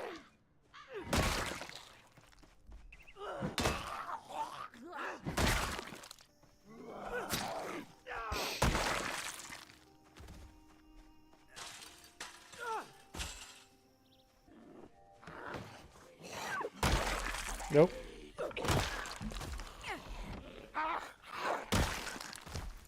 Yeah, they're really doing a lot of good stuff with the overhaul of that stuffies. Here, let me.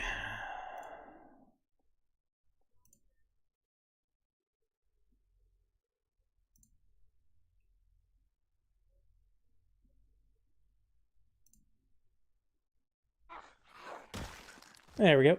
Yeah, they're really doing a lot of good stuff with the. There we go. Should I mute that there?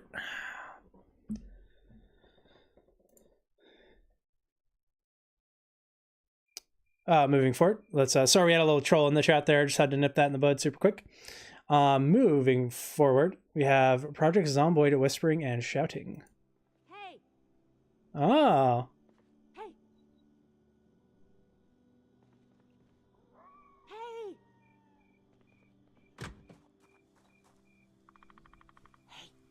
It also sounds like we got some new music here. I don't recognize this track. It's kind of nice ambient noise.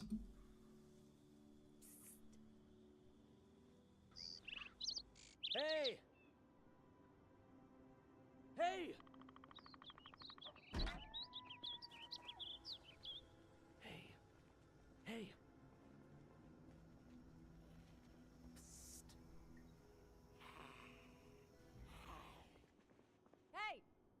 Hey. No, I like it. I like it. I love these little quality of life changes they're doing. It's pretty cool. Hey. Hello, I like Potato. How you doing? Oh, you have all the numbers in your name, Potato. We got the Spiffo cam this evening. Appreciate you stopping by, giving me the privilege of your time today. We're looking at some Build 42 stuff. We're currently looking at the addition of character voices. It's very cool. Hey.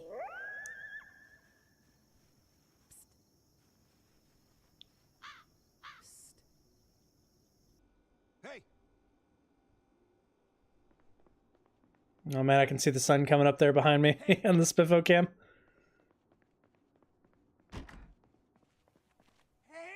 hey, Hey! Oh, I like that one. That was funny. hey.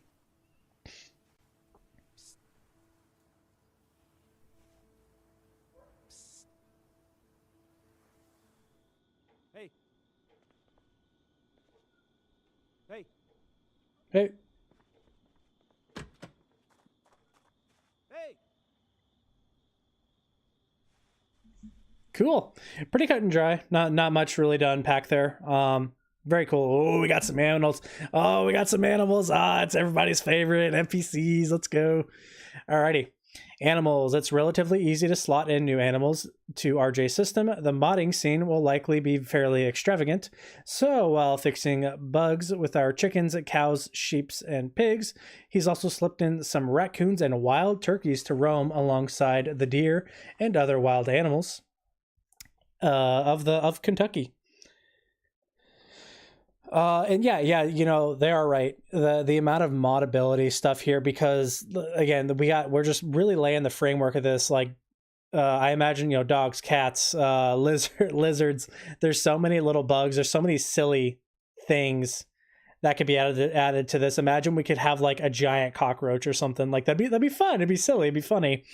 Wild boar. I don't know if wild boar are coming or not, but I imagine it's probably planned. I believe we have bear. They just might not be implemented just yet. I imagine animals that can aggro to you. I know the amount of Skinwalker. Yes. Yeah, let's do Skinwalker mod. It's so weird to me that people get offended over the term Skinwalker. I don't think it's that big of a deal, but you know, people will make us think about anything, you know. But yeah, we got some nice screenshots here. It's really telling that I've played way too much Zomboid. I know exactly where the screenshot's from. It's from the cabin right next to Three Mansions at West Point. I've played way too much Zomboid. Don't know where that is because it's not a lot of context. There's plenty of waist-high fences. But yeah, we have a character here holding a shotgun. Now, I noticed I don't really see a buttstock to this shotgun. We might have a pistol grip shotgun being added to vanilla as well. When do I think Build 43 will come out? The latest I think we'll get Build 43 is October. or very early November. I think that is the latest we will see a release. When holiday season rolls around, historically with the Indie Stone, all production shuts down for the most part, as far as I know. They really try to keep their devs around. They don't really believe in an acceptable amount of turnover at this point. They want to keep people who have not only built these systems, but are familiar with older systems and newly developed technology that goes into the engine of Project Zomboid. As such, while it does take a longer time, this is how we get consistently good content compared to stuff like Call of Duty and Battlefield, who haven't churned a decent game out compared to their predecessors in years. And so that's why I think it's not going to be anytime soon. But they have said themselves, it is this year. I would not be butthurt if there were delays. Even just a January release or a February release of 25 would be fine in my book. I would love to get it this year, though. I would love to have it in October. That'd be so sweet. But yeah, let's check out this video. Oh, I missed the mousey there too.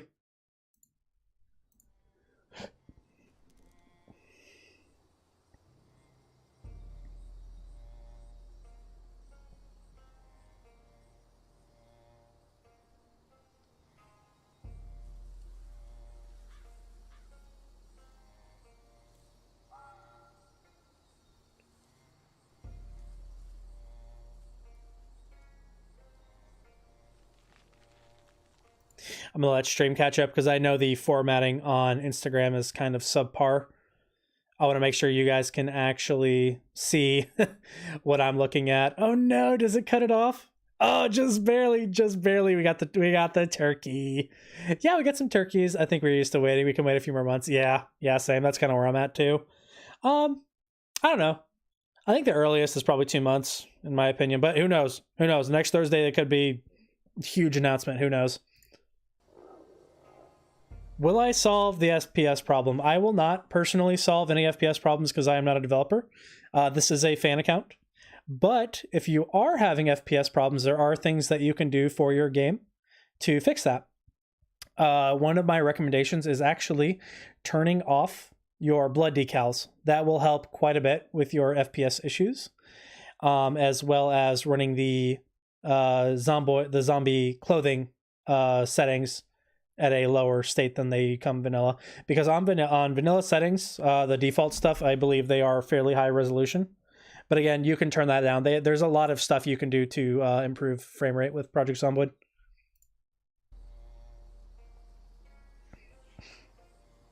You got a turkey nest in there. I'm glad we can see it on the Insta Slam. Oh, they shot him! Oh, they got his ass! I was not expecting that, y'all. Oh, that was funny. That was good. 4K Project Zomboid. Fox is up-resing. That's funny. Up-resing. Fox is up-resing and slight tidy up of all the game's many windows, icons, menus, and general game furnitures continues. In fact, we're now at a point in which many aspects of the game can be played at 4K without the need for squinting and a magnifying glass. Folk with higher resolution screens have long suffered with Project Zomboid, so we're excited to finally put this issue to bed, as can be seen in the following 4K video. Please note, however, that some windows here still feel a little crowded. We probably need to loosen up the crafting window. That could use a bit more padding. The tabs feel a little close together, etc.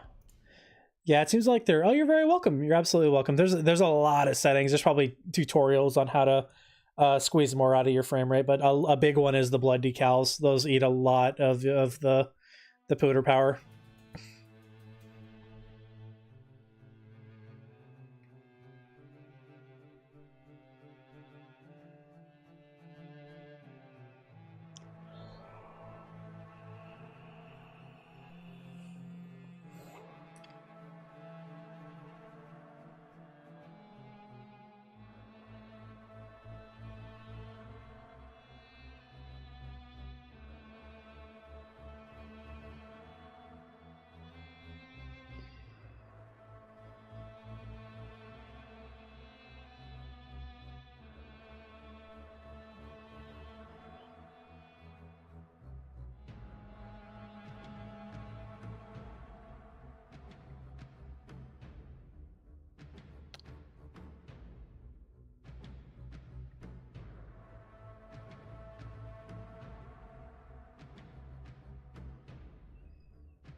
Okay, I mean, here's the thing with graphics.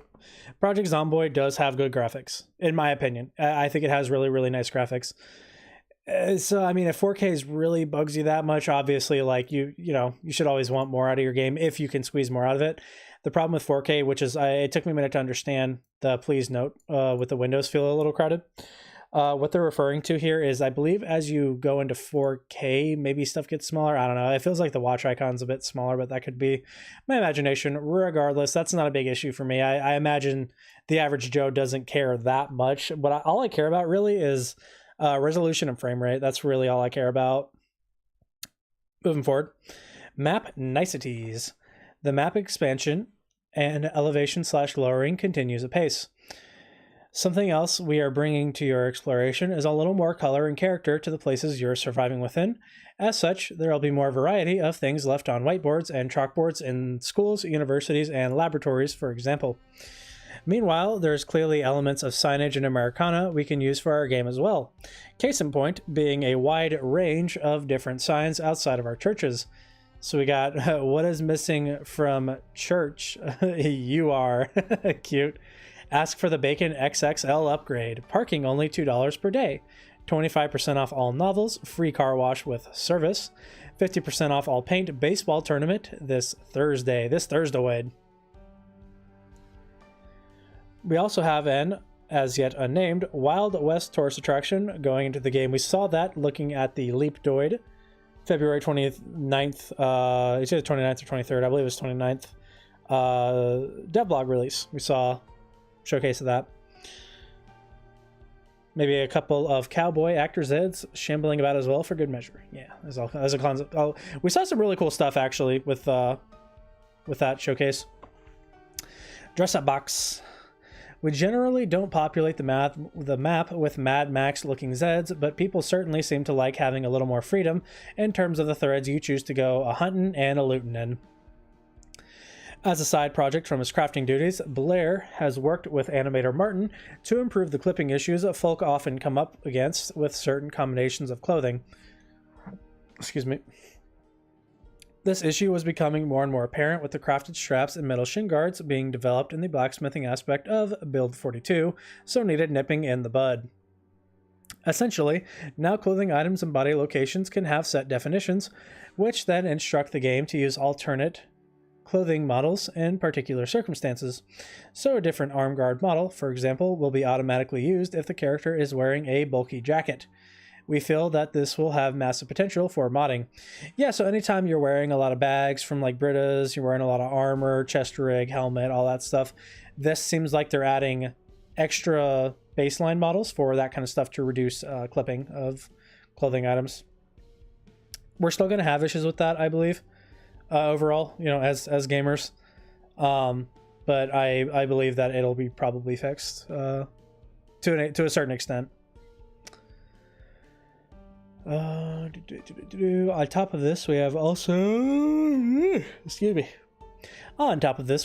made it so accoutrements like limb armor, and I've never seen that word before. We've also made it so stuff like limb armor, shin pads, for example, can go on either limb. You can wear just one or a pair or a mismatched pair. Oh, can I wear different shoes? That'd be sweet. Have two different military boots, look goofy as hell. That said, it's not too annoying. They'll appear as matched pairs in loot or on Zeds.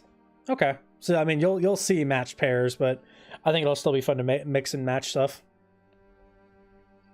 I like how they got this guy and like he's got the respirator, which looks like a new clothing item. Very cool. He's got the hockey pad, some kind of medallion on with the leather jacket, some nice little looks like some iron or metal crafted arm guards there with his fingerless gloves, as well as some kind of helmet. Interesting. I'm curious if the respirator, rebreather, whatever this is, will also provide some effect against the corpse miasma. That'd be pretty cool to see. And he's got his little leopard skin underwear with his mismatched hockey and what might be soccer pads. I honestly can't tell. Same thing with these two boys. We got the same arm guards and everything. It looks pretty neat. Oh, dude, I could not stop yawning, you guys. I'm so sorry. Finally, while not entirely linked to this endeavor, but still in the same ballpark, helmets, headgear, and masks all now affect your vision cone and your hearing modestly, which we've added as a balancing measure for when crafted helmets are in the game. That's pretty cool. I like that. I like that there's going to be debuffs to wearing some heavy-duty face masks like the hockey mask, as well as patch GT helmets like with a mild debuff to your hearing. Oh, and the above also means we can have American football shoulder pads in game as well. So expect some varsity jock zombies wearing those around campus as well. Here's a somewhat silly but fun screenshot showing a little bit more of what the system can create, including a bunch of new items that will be craftable with the new blacksmith and foraging systems, respectively. Very cool. So we got a little thing here. We got some trophies. We got there's a dead bull. That's funny. We got 2 dead boxers. We got some shin guards here. We got spears. We got some swords. We've seen some of this in one of the newer dev blogs. This is more so just kind of talking about the new talent that they've brought on. They had some old talent coming in as well. Hello, Carlo Salam. Thank you for popping in today. And in closing, they made a nice little Happy Thanksgiving post, which I think would be fun to watch, even though it is March. Look at that. Oh, look at that food. Oh, the pumpkins. Oh, I love it. Little basket. You got your ham. You got your little buns. So cute.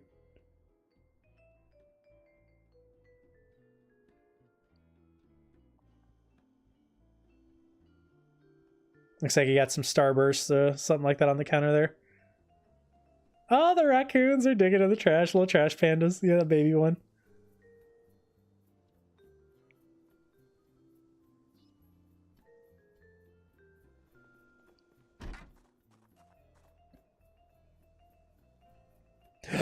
The raccoons. Oh, they're all skittering. Man, they skitter quick. This is cute. I like this dev blog. Yeah. I think that is a good note to end on there for me. We've been live. Let's see here. My partner's trying to sleep, and I'm definitely keeping her awake.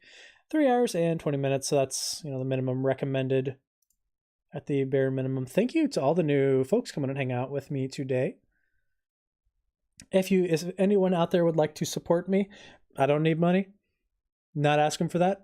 If you guys just check me out on YouTube, I always need watch time to be able to get monetized and have my content pushed a little bit up. That is a great help for little old me. You can check me out on YouTube at Forsaken Fritos.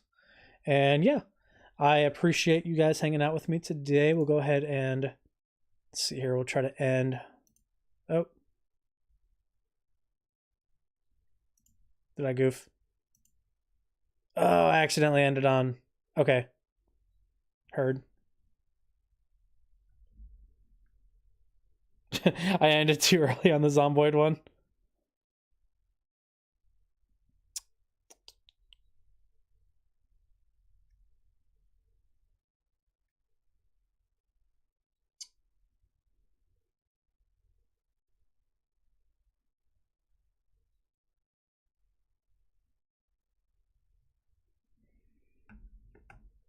At least I think I ended the Instagram one. I might not have ended it actually. Hold on. Now I gotta check.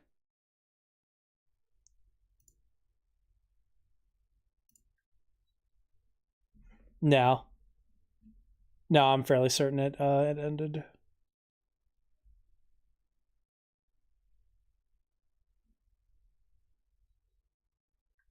Oh no, it's still going. Okay. Confusion. Oh, okay, there it goes. Okay, yeah, I thought because I clicked away or I hit a little X that it ended the stream. Hello, everyone over on the InstaSlam. That's gonna have to do it for me. I appreciate you guys hanging out with me today. Thank you to all the new follows. Again, check me out on YouTube at Forsaken Fritos. It helps me out a ton to be able to do my streams, to make content, and hang out with you lovely, lovely folks. But yeah, I'll see you later. Instagram. We're gonna go ahead and raid out over on the Twitch. And I'll see you later.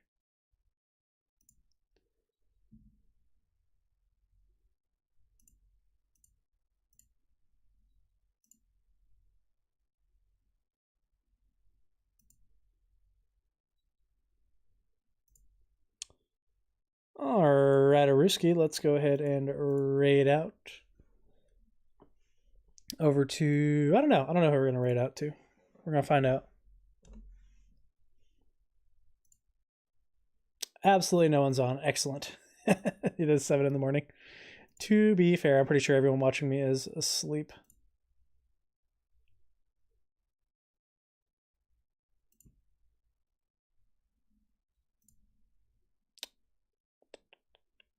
I'm gonna go ahead and put Air Wing Marine because this is actually gonna take me a minute to find someone to raid out to. I'll put some tunes on while we do this.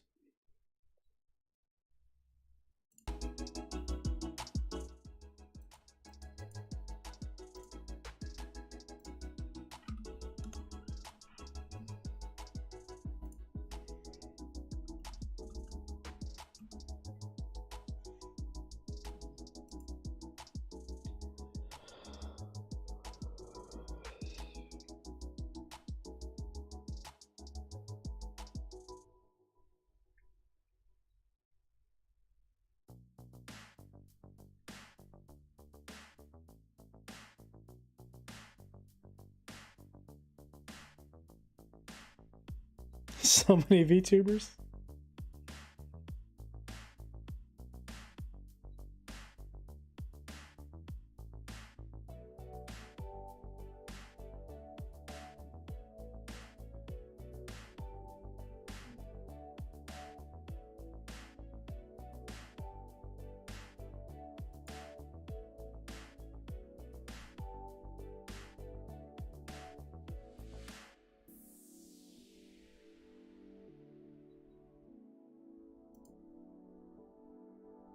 It's time to feed the To- dogs.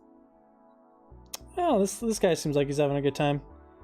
Yeah, I'll go ahead and raid out to him. His name's Marky Mark Law. That's a great name. All right, gang. YouTube gang. I appreciate you guys hanging out with me today. Twitch gang. Hello over on Instagram if you're watching the VOD. On another platform other than Instagram. Alrighty, let's go ahead and start the raid, shall we?